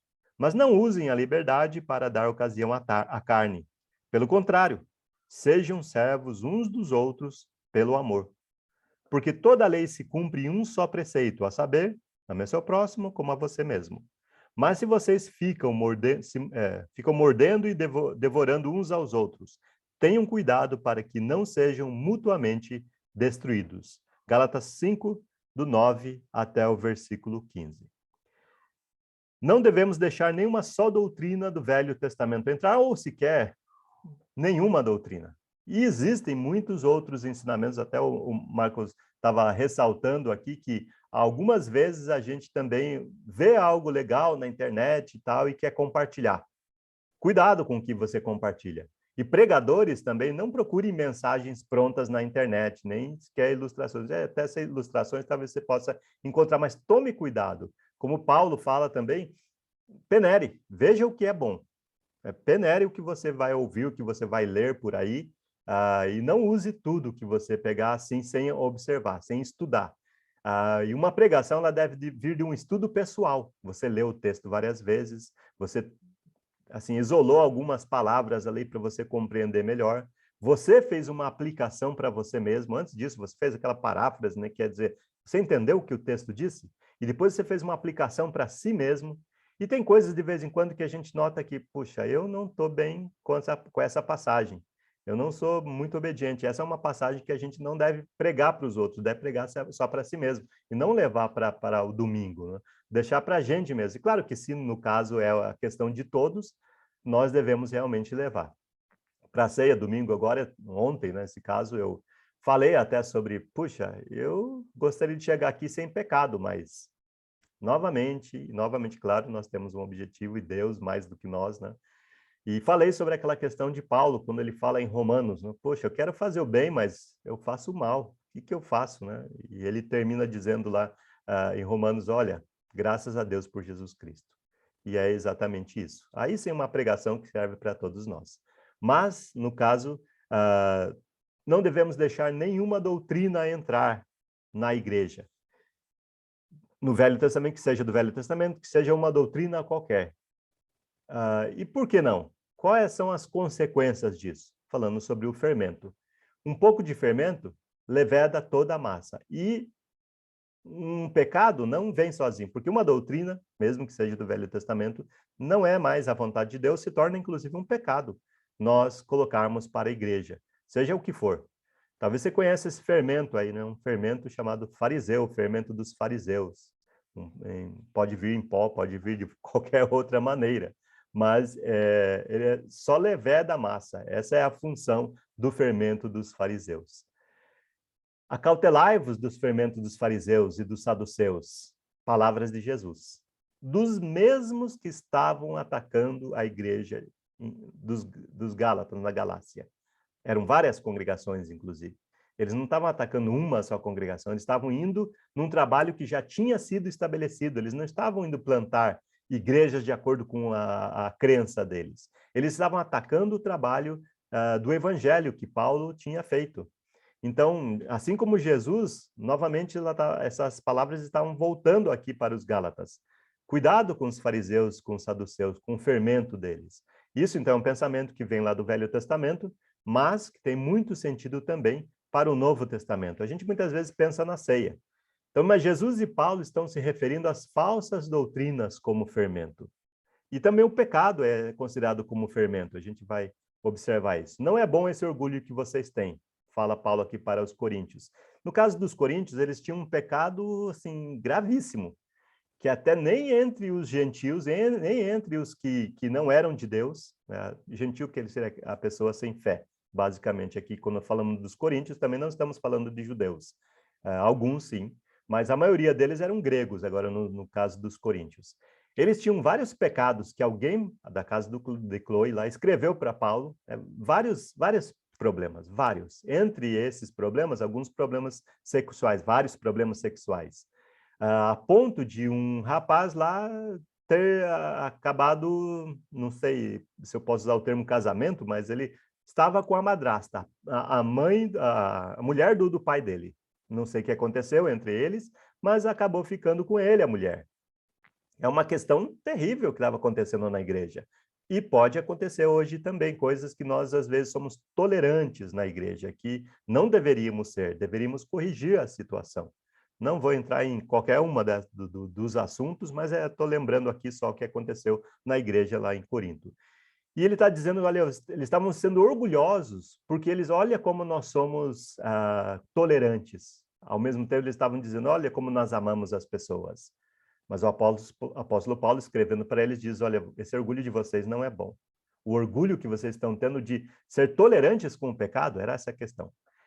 Por acaso vocês não sabem que um pouco de fermento leveda a massa toda? Novamente, essa frase aí. Joguem fora o velho fermento, se livrem do pecado, para que vocês sejam nova massa, como de fato são, sem fermento, pois também Cristo, nosso Cordeiro Pascal, foi sacrificado. Por isso, celebremos a festa, não com o velho fermento, nem com o fermento da maldade, do mal e da maldade, né? Mas com o pão sem fermento, o pão da sinceridade e da verdade. Nesse ponto aqui, a gente pode até entrar, no caso, na ceia. Não dá para nós lembrarmos e participarmos da ceia quando a igreja toda está sendo tolerante quanto a um pecado sexual, seja ele qual natureza for. E até mencionei um tal pastor de hoje em dia que disse isso sobre a reformulação da Bíblia, exatamente por causa de pecados sexuais que ele quer aceitar na denominação dele. Infelizmente, né? Estamos chegando a essa discussão, a esse ponto de discussão hoje em dia. Grande novidade, né? Nós estamos vendo isso aqui acontecer lá no primeiro século. E a gente, às vezes, fica escandalizado enquanto a questões, né, sexuais hoje em dia, mas posso te afirmar que no tempo lá de Paulo era muito pior. A situação era muito pior. E a ponto de a igreja também estar sendo tolerante quanto a questões sexuais, assim, que até nem sequer entre os gentios eram aceitas. Então, a mesma coisa, o fermento, a gente não pode deixar uma coisinha entrar dizendo, olha como nós somos bons e tolerantes. Tolerância significa falta de fé, falta de convicção na palavra de Deus. Isso é tolerância. Não significa amor pelas pessoas. Nós devemos amar as pessoas a tal ponto de que nós não devemos deixá-las no pecado delas. É assim que Deus nos ama. Deus nos ama de tal maneira que ele se nega a ponto de dar o seu filho na cruz. E ele se nega a nos deixar naquela situação. Deus não é tolerante. Tolerante é o diabo. O diabo tolera tudo. Ele é inclusivo. Ele quer todo mundo. Todo mundo ele quer. Deus não vai aceitar todo mundo. Essa é a realidade. Nem eu e nem você, quanto aos nossos pecados. Precisamos realmente mudar. Esse é um fato. Então, e precisamos enfrentar esse fato de fato. E nós vemos isso acontecendo aqui na igreja, lá no primeiro século, pode acontecer na igreja hoje novamente. Então, estejamos já avisados sobre essas questões, também para nós hoje. Então, fermento, a circuncisão, é uma doutrina encontrada na Bíblia, de fato. Os judeus estavam sendo obrigados, os judeus estavam obrigando os gálatas a serem circuncidados. Era só com essa prática, inicialmente. Circuncisão. Então, era uma coisinha só, o fermento. O fermento é uma coisinha só. É um só dos ingredientes e até o menor deles. É o menos que é colocado numa receita, por exemplo, né? Mas era uma prática bíblica, sim, de fato, né? Estavam ainda saindo dessa prática bíblica, não estavam entendendo ainda o evangelho, e que eles queriam introduzir, a partir dessa prática bíblica, introduzir todo o Velho Testamento na Igreja de Cristo, na igreja pela qual Jesus Cristo morreu, já naquela época. Então, nós já entendemos a situação que eles estavam, nós também podemos entrar nessa situação. Quais outros fermentos enfrentamos hoje em dia tentando levedar a Igreja de Deus para o pecado? Alguém gostaria de participar, assim, pensando em quais outras situações nós enfrentamos hoje que são como fermento? É pouca coisa, mas qual o problema? Talvez você lembre, alguém gostaria de participar aqui? Que às vezes as pessoas consideram, não, isso não tem nada a ver, isso é só isso aí, vai perder a salvação por causa disso? Quais são os nossos fermentos de hoje em dia? Se alguém na internet também, no Facebook, no YouTube, quiser escrever, estamos João aqui. Cruz, Sim, pois não. um dos maiores fermentos que a gente vê é, como você diz, hoje em dia a gente acha que está ruim, mas naquela época já existia tudo. E eu costumo dizer que, nesses 2000 anos, nós não conseguimos inventar nenhum pecado novo. Então, É verdade. todos os pecados a gente acha na Bíblia lá. Mas as pessoas insistem em dizer que, hoje em dia, nós estamos no século XXI, que as coisas são diferentes, que nós temos de aceitar a evolução dentro da igreja. Então, esse é um fermento que entra devagarzinho e pode prejudicar muita gente, porque quando aceitamos isso, nós não sabemos se nós estamos trazendo pessoas para dentro da igreja, mas com certeza nós vamos estar saindo da igreja. Verdade. Muito obrigado, é isso mesmo. Alguém mais gostaria de lembrar de algum outro fermento? Uma coisinha pequena só aqui. Qual é o problema? João, Pois não, João. gostaria, João Mendes. gostaria só de contar um fato que aconteceu na igreja aqui, há Uhum. uns anos atrás. Um irmão da igreja em Belo Horizonte, nem sei se ele está na igreja mais ou não, mas ele veio aqui quando eles estavam para começar uma nova congregação em Belo Horizonte. Esse irmão falou que eles iriam começar essa congregação lá, porém eles tinham a intenção de fazer algumas modificações na maneira de louvar, na maneira de adorar a Deus, na adoração. E eu falei para ele, mas fazer modificação, como que pode ser isso? E ele falou, a resposta dele foi uma coisa que me chocou. Ele falou que todas as modificações que eles queriam fazer eram biblicamente sustentáveis. E eu falei para ele que, na verdade, 99% das heresias dentro da igreja hoje em dia são biblicamente sustentáveis. É o caso desse pastor que vocês estão falando aí que está querendo mudar alguma coisa na Bíblia para ela ficar mais de acordo com o que ele quer que seja. Então, eu acho que isso é um problema muito sério que acontece, porque as pessoas acham, porque conhecem a Bíblia realmente, elas acham que as transformações, ou as mudanças, ou as mudanças nas doutrinárias que eles fazem são biblicamente sustentáveis, então podem ser feitas. Nós temos que tomar muito cuidado com relação a isso, eu acho. Verdade. Muito Ô, bem João, colocado. Pois não? isso que o João Mendes falou me remete a um artigo que eu vi uma vez, que ele fala a respeito, ele comenta a respeito de um livro, não sei se você já leu, do C.S. Lewis, chama Cartas de um Diabo ao Seu Aprendiz. Já vi, não li, mas já vi. Já li. Tenho em Pois é. português e inglês. Pois é. Deve ser bom o livro. Então, ele foi escrito mais ou menos em 1942, na época da Segunda Guerra Mundial, e aí a história é assim, é um diabão ensinando um diabo a como tentar. E aí, o que ele faz? Numa determinada parte do livro, o livro são cartas, são várias cartas, e numa determinada carta do livro, o diabão fala assim com o aprendiz, olha, para você corromper um ser humano, um cristão, você tem que fazê-la sentir horror às mesmas coisas de sempre. Sentir aquela aversão às mesmas coisas de sempre. Uhum. Então, eu vejo que esse tipo de coisa, com o passar do tempo, pode levar algumas pessoas a serem tentadas a ter horror às mesmas coisas de sempre. Né? O louvor é sempre de determinada forma, as coisas desenvolvidas dentro do culto ou os próprios trabalhos são, né, são bem, vamos dizer assim, tem uma rotina constante, não sofrem mutação, então isso enjoa, atrapalha. Eu estou falando que esse é um tipo de fermento que, infelizmente, nós chegamos a ser suscetíveis, e esse tipo de coisa leva, como a gente vê fora aí, transformações que, ao invés de ser boas, são completamente erradas. Uhum. Por quê? Porque a simplicidade do evangelho e fazer aquela coisa da maneira como Deus quer, para algumas pessoas é entediante, então precisa de algo assim muito, desculpa a expressão, mas muito extrasensorial para poder dar aquele impacto, né, fulminante e que vai fazer com que a minha fé, isso venha vamos dizer assim, a sofrer um upgrade tal que eu vou estar mais perto do Senhor e por aí vai, né? Pois é.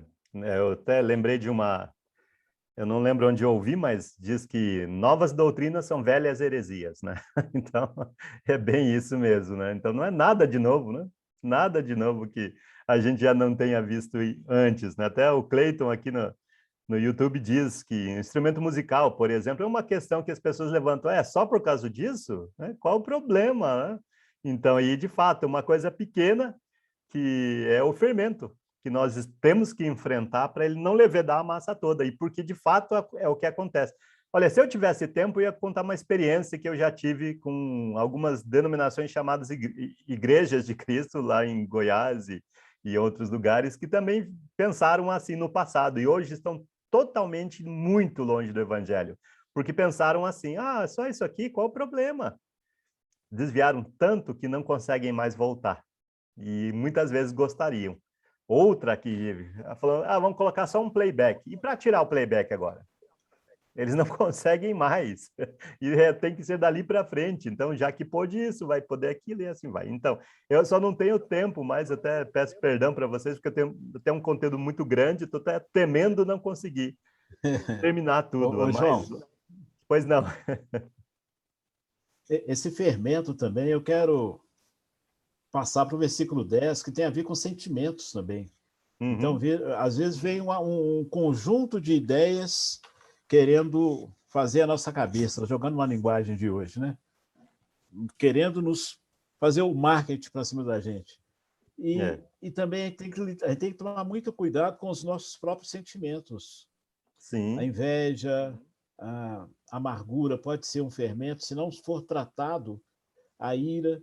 O problema não é a ira, o problema é como você não pode permitir que o pecado tome conta, né?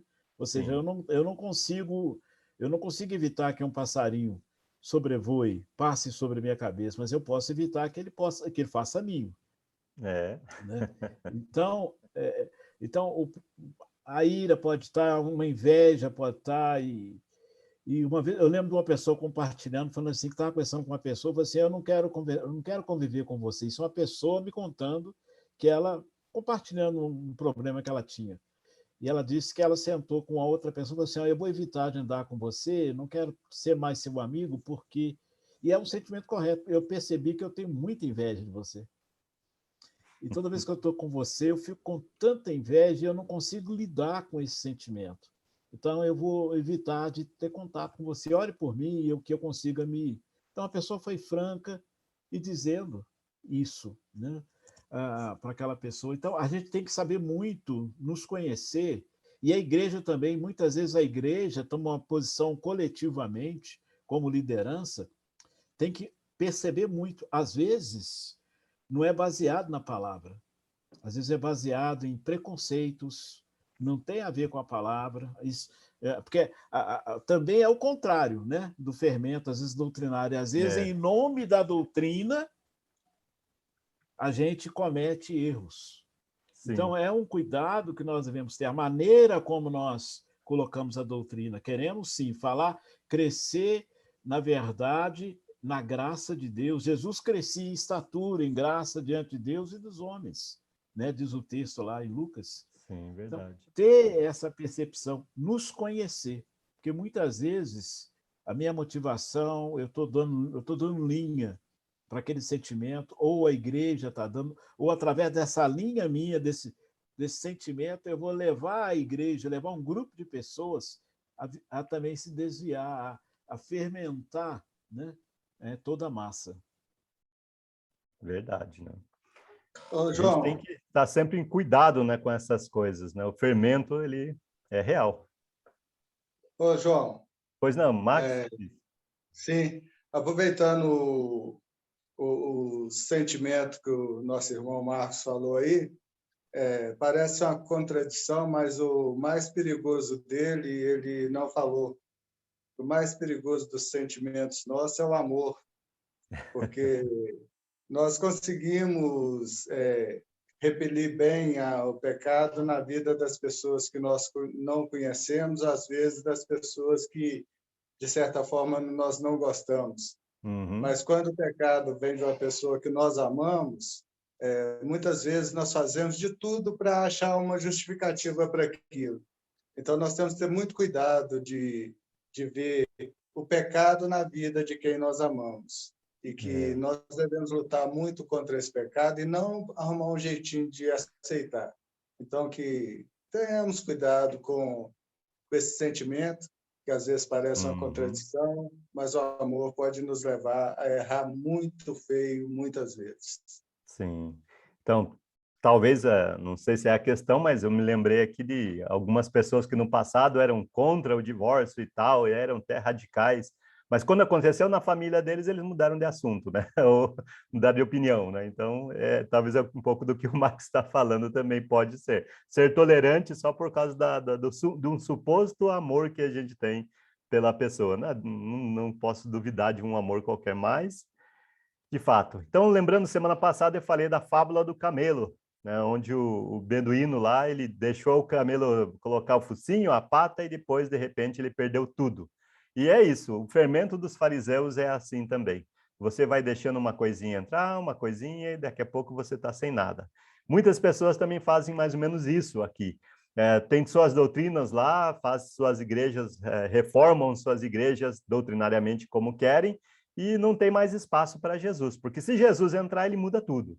Então, temos que ter cuidado, não sermos isso também. Quando nós falamos sobre tudo isso, devemos estar falando sobre nós.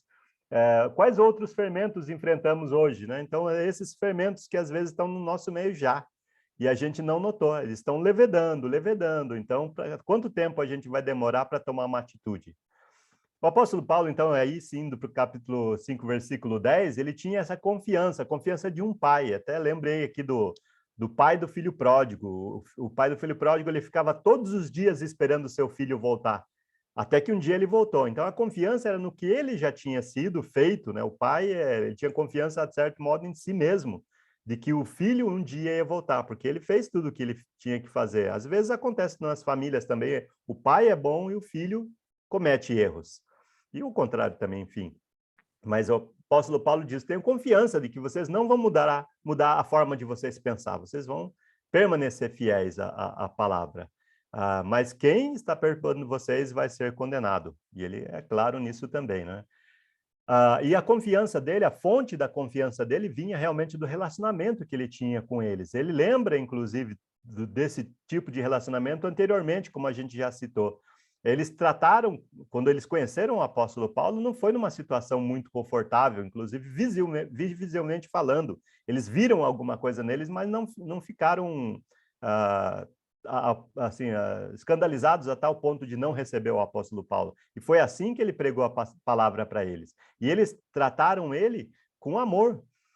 Receberam ele como se ele fosse um anjo de Deus, como se fosse o próprio Jesus Cristo. Então, daí é a base da confiança que o apóstolo Paulo tinha na não mudança deles da fé. E também ele lembra aqui que se eles pudessem, eles teriam até arrancado os próprios olhos para dar ao apóstolo Paulo. Por isso, essa teoria de que o problema dele era na visão. E, novamente, no capítulo 6, ele assina de uma forma bem grande, porque talvez o problema realmente de visão dele, né? Então, a confiança que ele tinha era a confiança de um pai, assim, e essa era a fonte. E até ele também escreve mais, e por mais que minha enfermidade na carne lhes tenha sido uma provação, vocês não me trataram com desprezo, não é só repetir aqui, não intencionalmente, mas indo em frente. E começaram a inventar mentiras contra o apóstolo Paulo. Se você vai lendo o livro assim, você vai prestando mais atenção, você vai começar a ler entre linhas. Coisas que estão ocultas, mas estão lá. Havia uma teoria, parece que inventaram ali uma teoria. Olha, até o apóstolo Paulo está pregando isso. Até o apóstolo Paulo está pregando a circuncisão. Então, por isso mesmo, ele escreve o que escreveu aqui no versículo 11, dizendo, irmãos, se eu ainda ensino, veja até a entonação que eu estou usando aqui, é exatamente daquela de surpresa, né? Poxa, se eu ainda ensino a circuncisão, que as pessoas têm que ser circuncidadas, por que eu estou sendo perseguido? Se eu realmente ensinasse isso, então a mensagem a respeito da cruz, que é uma ofensa para muitos, não seria mais um problema. Até usei uma versão aqui mais fácil, digamos, com palavras mais explicativas, né? Até usando mais palavras. De onde surgiu esse boato? Talvez até tenha surgido lá de Atos capítulo 16, quando o apóstolo Paulo queria que Timóteo o acompanhasse na sua viagem. Talvez até queria levar ele até o templo, conhecer o templo de Jerusalém, enfim, né? Mais tarde ele foi acusado até de ter levado um incircunciso para o templo, mas não era verdade, né? Era muitas mentiras que foram inventadas contra ele, assim como inventaram mentiras contra Jesus também. E ele circuncidou a Timóteo para que ele acompanhasse naquela viagem, fosse ao lugar dos judeus, os lugares dos judeus, né? Porque todo mundo sabia quem era o pai de Tiago, que ele era um grego, então era uma coisa notória assim. Então, por isso, Paulo circuncidou a Timóteo, mas não que ele fosse favorável a isso, mas talvez foi daí que surgiu esse boato que Paulo também pregava a circuncisão. Uma outra coisa que ele ressalta ali, o escândalo da cruz, capítulo 5, versículo 11. Ele diz, se eu estou sendo perseguido é porque eu não prego a circuncisão. Mas algumas pessoas estavam tentando sair do escândalo da cruz, porque tem a maldição do madeiro, que vem do Velho Testamento, está também em Gálatas, né? Que está escrito, maldito todo aquele que for pendurado no madeiro, a gente já viu isso, Gálatas capítulo 3, versículo 13. Então, muitos judeus se sentiam não só ofendidos, mas como envergonhados, porque, afinal de contas, qual é a pregação? Jesus morreu na cruz. Então, tem o escândalo da cruz. Por que a volta da lei? Porque eles tinham esse escândalo ainda na mente deles ali, que vinha do Velho Testamento. Visto que na sabedoria de Deus, o mundo não o conheceu por sua própria sabedoria. Deus achou por bem salvar os que creem por meio da loucura da pregação. E qual era a pregação? Morte, sepultamento e ressurreição. Como um homem desse pode salvar alguém? Essa é a questão dos gregos. Os judeus, eles querem um sinal. Os gregos buscam sabedoria. Mas Jesus, nem os apóstolos estavam dispostos, nem o Espírito Santo estava disposto a satisfazer desejos. Inclusive, hoje em dia, a igreja também não é para satisfazer os desejos dos curiosos. Alguns querem sinais, hoje em dia também. Outros querem sabedoria, querem explicação de com quem Caim casou. Adão tinha umbigo? Coisas absurdas, que não leva a nada. Basicamente isso. A resposta que nós devemos dar pode ser escandalosa, mas é a resposta única que nós temos. Nós pregamos a Cristo crucificado. Escândalo para os judeus, loucura para os gentios. Então tem o escândalo da cruz, por isso eles estavam tentando voltar à lei. Em Gálatas tem exatamente isso, capítulo 5, versículo 11, que nós acabamos de ler ali, o escândalo da cruz. Se eu ainda prego a circuncisão, eu não seria perseguido, e também não teria mais o escândalo da cruz. É o que Paulo fala no versículo 11. Então, os que desejam causar boa impressão, ele fala capítulo 6, agora entrando um pouquinho, né, no capítulo 6, eles estavam tentando causar uma impressão exterior, que é a circuncisão, tentando obrigá-los a se circuncidarem. Agem desse modo apenas para não serem perseguidos por causa da cruz de Cristo. Veja só, por que eles estavam tentando voltar à lei? Porque eles estavam envergonhados, estavam debaixo da maldição, não entenderam que a maldição foi tomada por Jesus Cristo, assim como os nossos pecados, né? Também para não serem perseguidos por outros judeus. A gente nem sabe o que aconteceu com os sacerdotes e o sumo sacerdote, com agora a vitória de Cristo na cruz. A gente não sabe o que aconteceu com eles, né? Talvez eles tenham se convertido, estão lá por trás de tudo isso que está acontecendo, nós não sabemos. Mas alguma coisa, uma força está movendo esses judeus para pregarem e fazerem discípulos para si mesmos, se mutilando, inclusive. Até Paulo usa esse tom aqui, se mutile de vez, ele diz, então, quem dera, até se mutilassem aqueles que estão perturbando vocês. Tem uma questão aqui difícil, né? O que Paulo está dizendo, na verdade? O que ele está desejando aos que estão pregando heresias? Que se tornou uma heresia, basicamente, né? É difícil olhar lá no momento que era uma heresia. Hoje fica mais fácil a gente dizer que circuncisão não é a vontade de Deus, mas assim como é difícil dizer para alguns que sábado não é vontade de Deus, dízimo não é vontade de Deus, assim como nós dizemos algumas coisas assim, que as pessoas assim olham de forma escandalosa para a gente, como se nós fôssemos uma seita, a seita do Nazareno, de fato somos, né? A seita aceitamos Jesus, né? Isso nos torna realmente, aos olhos deles, dessa maneira, né? Mas o que ele estava pregando para essas pessoas, desejando para essas pessoas? Então, basicamente, Paulo estava desejando que eles fossem cortados da comunhão da igreja, e não que enfrentassem a morte. Não é isso que ele está desejando para eles, mas querem ser cortados, que se cortem para fora da comunhão. Mas certamente seriam castigados os que estavam perturbando a fé dos discípulos. Então, um castigo que já estaria determinado aí por causa da atitude deles mesmos, né? Liberdade e libertinagem. Agora ele volta aqui e continuamos a Gálatas capítulo 5, agora no versículo 13. Porque vocês, irmãos, foram chamados à liberdade. É o tema, basicamente, do livro, né? Mas não usem liberdade para dar ocasião à carne, seja para obedecer o que quiser, fazer o que quiser, pecar como quiser. Pelo contrário, para serem uns dos outros, servos uns dos outros pelo amor. Falando um pouquinho sobre a liberdade, né? Como pessoas livres que são, Pedro escreveu, né? Não usem a liberdade como desculpa para fazer o mal. Pelo contrário, vivam como servos. Quando ele fala servo, tanto aqui em Gálatas quanto aqui em Pedro, ele está falando claramente escravos.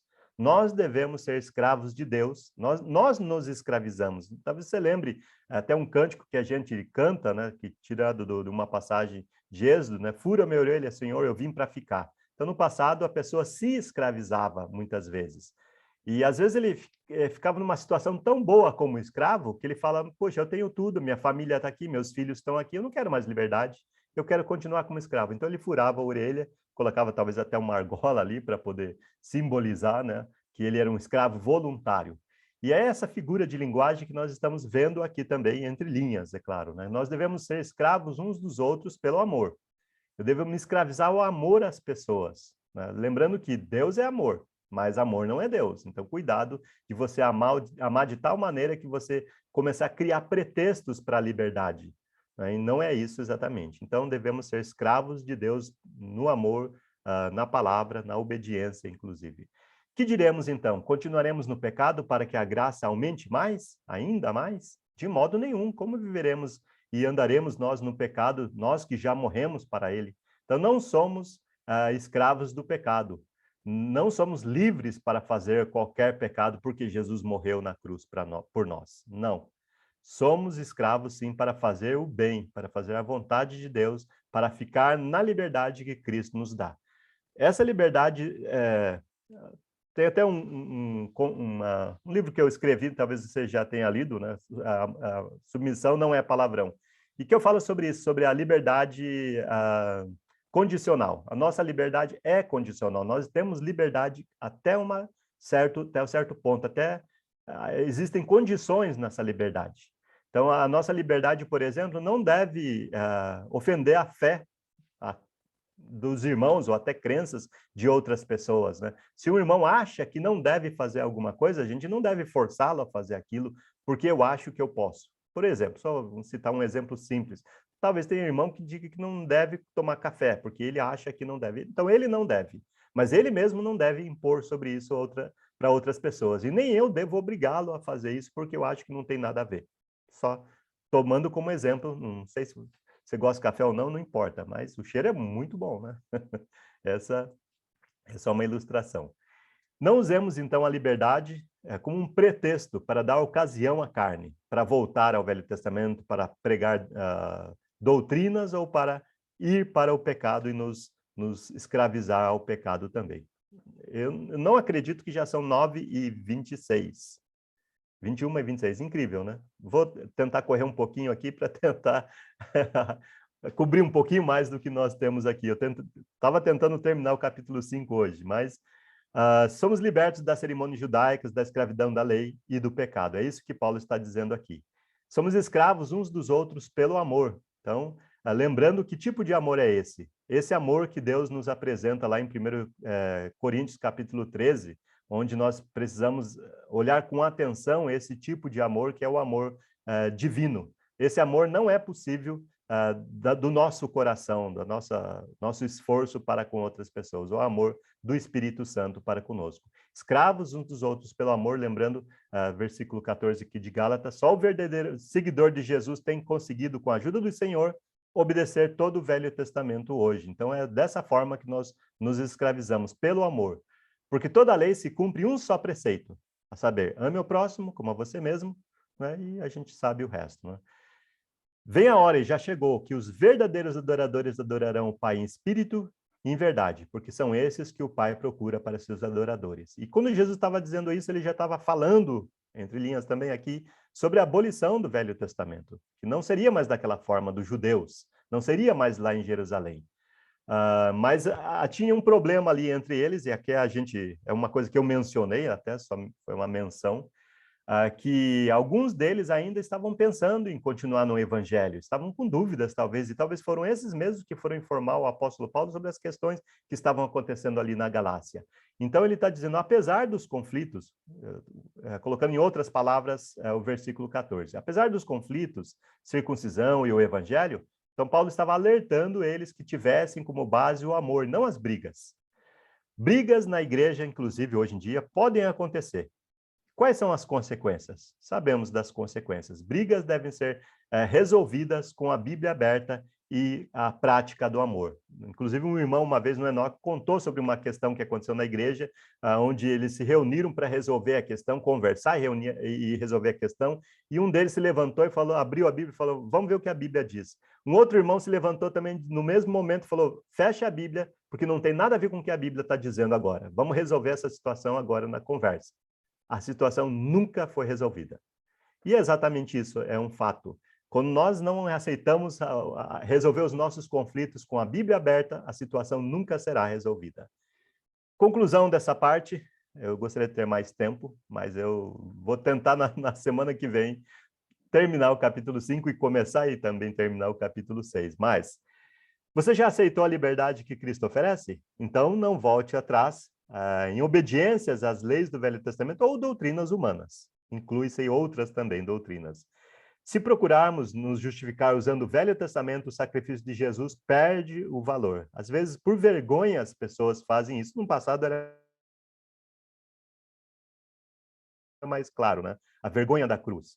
Então, está assumindo uma obrigação que não pode cumprir. Se quiser obedecer um mandamento, tem que obedecer a todo o velho mandamento, né?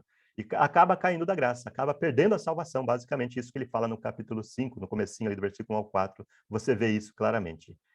Você não pode escolher obedecer somente alguns mandamentos do Velho Testamento e ignorar os demais. Se obedecer aos 10 mandamentos, por exemplo, está obrigado a obedecer todo o Velho Testamento. Então, os 10 mandamentos têm um mandamento superior a todos eles, que está em Gálatas capítulo 5, versículo 14, que a gente acabou de ver. Amar é acima de tudo isso aí. Somos justificados, salvos pela fé em Cristo Jesus, e não são assim, e são as palavras dele que nos criam a verdadeira fé que precisamos. E a fé verdadeira vem pela palavra. Então, fique atento para não ser persuadido por interpretações erradas e mentiras. Os Gálatas estavam acreditando na mentira de que Paulo também pregava a obediência ao Velho Testamento. Uma mentira com boa intenção é tão prejudicial quanto a maior mentira com toda má intenção. E uma mentira contada 1000 vezes se torna uma verdade. Então, toma cuidado com a mentira repetida, repetida, repetida, a ponto de que a gente começa a duvidar da própria verdade. E somos livres em Cristo, mas isso não significa que podemos voltar às obras do Velho Testamento para procurar nos justificar por ele. Somos salvos pela graça em Cristo Jesus, livres e para acreditar para ter assim, como base a nossa fé, não acreditar em qualquer coisa. Novamente, peço desculpas pelo tempo que não vi passando, ele voou mesmo, incrível, tem um conteúdo um pouco maior aqui que não consegui cobrir todo ele ainda, né? Mas muito obrigado pelo tempo juntos aqui, agradeço a todos vocês, realmente participação, que eu não consegui trazer mais participação, tinha até plano de fazer uma pergunta aqui mais específica para o João, até lembrando que ele está num outro país, então não deu tempo, João. Vamos deixar para a semana que vem. Espero vê-los na semana que vem. Marcão, muito obrigado também por esse tempo juntos aqui. Deus possa abençoar cada um de nós. Maravilha, aleluia. Instituto Teológico Atibaia, em parceria com o Seminário Bíblico Nacional SBN. Nosso professor falando diretamente de Atibaia, no estado de São Paulo. Belíssima Atibaia, quem não conhece. Olha, agora tem lá, agora um apartamento, a casa lá, super especial lá do João, né? Melhorou ainda ele e a Teca, hein? Ô, trem bom, coisa boa. Brincadeira, viu, João? Mas é bom, viu? Bem-vindo. É bom. Queremos agradecer aos queridos que estão no Facebook, no canal no YouTube das Igrejas de Cristo e também aqui no Zoom. Se Deus permitir, na próxima semana, segunda-feira, às 7h30 nós vamos tentar chegar ao final do livro, viu, João? Não sei se vamos conseguir não, hein, João? Porque não pode ser rasteiro, não, porque tem que aprofundar, né? Então, não é só cumprir por cumprir, né? Se for o caso, a gente vai até meia-noite na próxima segunda-feira, se Deus permitir, mas vamos colocar uma vírgula de maneira bacana, com conteúdo, como tem sido, não é isso? Então, aproveitando o máximo da palavra de Deus dentro do tempo que nós temos. Então, mais uma vez, a todos, muitíssimo obrigado, que Deus possa abençoar a sua casa, Deus abençoe a sua família, que possamos ter sempre esse ânimo de crescer na graça, no conhecimento do Senhor Jesus Cristo, crescer no relacionamento como pessoas que querem viver uma vida tementes, né? Ou temente a Deus. Isso é que é a grande diferença, exercitando a nossa fé. Deus seja louvado por isso. Vamos ter uma pequena palavra de oração e, na sequência, estamos colocando uma vírgula aqui no nossa epístola aos Gálatas de hoje. Deus seja louvado. Vamos conversar com o nosso Deus. Querido Deus, muitíssimo obrigado por esse tempo especial que o Senhor nos concedeu, de juntos com o nosso irmão, professor João Cruz, conversarmos com a Bíblia aberta na carta de Paulo aos Gálatas. Que o Senhor nos dê sabedoria, que possamos aprender a extrair o que o Senhor está dizendo para nós através da tua palavra, que teu Espírito Santo possa nos conduzir nesse entendimento, que possamos ser homens, mulheres, pessoas espalhadas onde quer que estejam através aí da rede social, que possam crescer nesse entendimento, nesse amor, na tua palavra. Nos abençoe, Pai, não desista de nós. Colocamos o nosso país diante do Senhor, a enfermidade de muitas pessoas, os profissionais de saúde, alguns irmãos, alguns amigos queridos que estão enfermos. Tenha misericórdia. Rogamos, ó Deus, pela ação do Senhor, pela cura segundo a tua vontade, pela sabedoria que o Senhor possa dar, Pai, a ciência, as pessoas, para que possamos ter medicação, ter vacina, ter condições, ó Deus, de superar pela fé tudo que nós estamos passando, Pai. Muito obrigado pela salvação que nós temos na pessoa do Senhor Jesus Cristo, no nome pelo qual nós oramos agradecidos, hoje e sempre. Deus seja louvado, a graça do Senhor Jesus, hein? O amor de Amém. Deus e a santa comunhão do Espírito Santo seja com cada um. Deus seja louvado.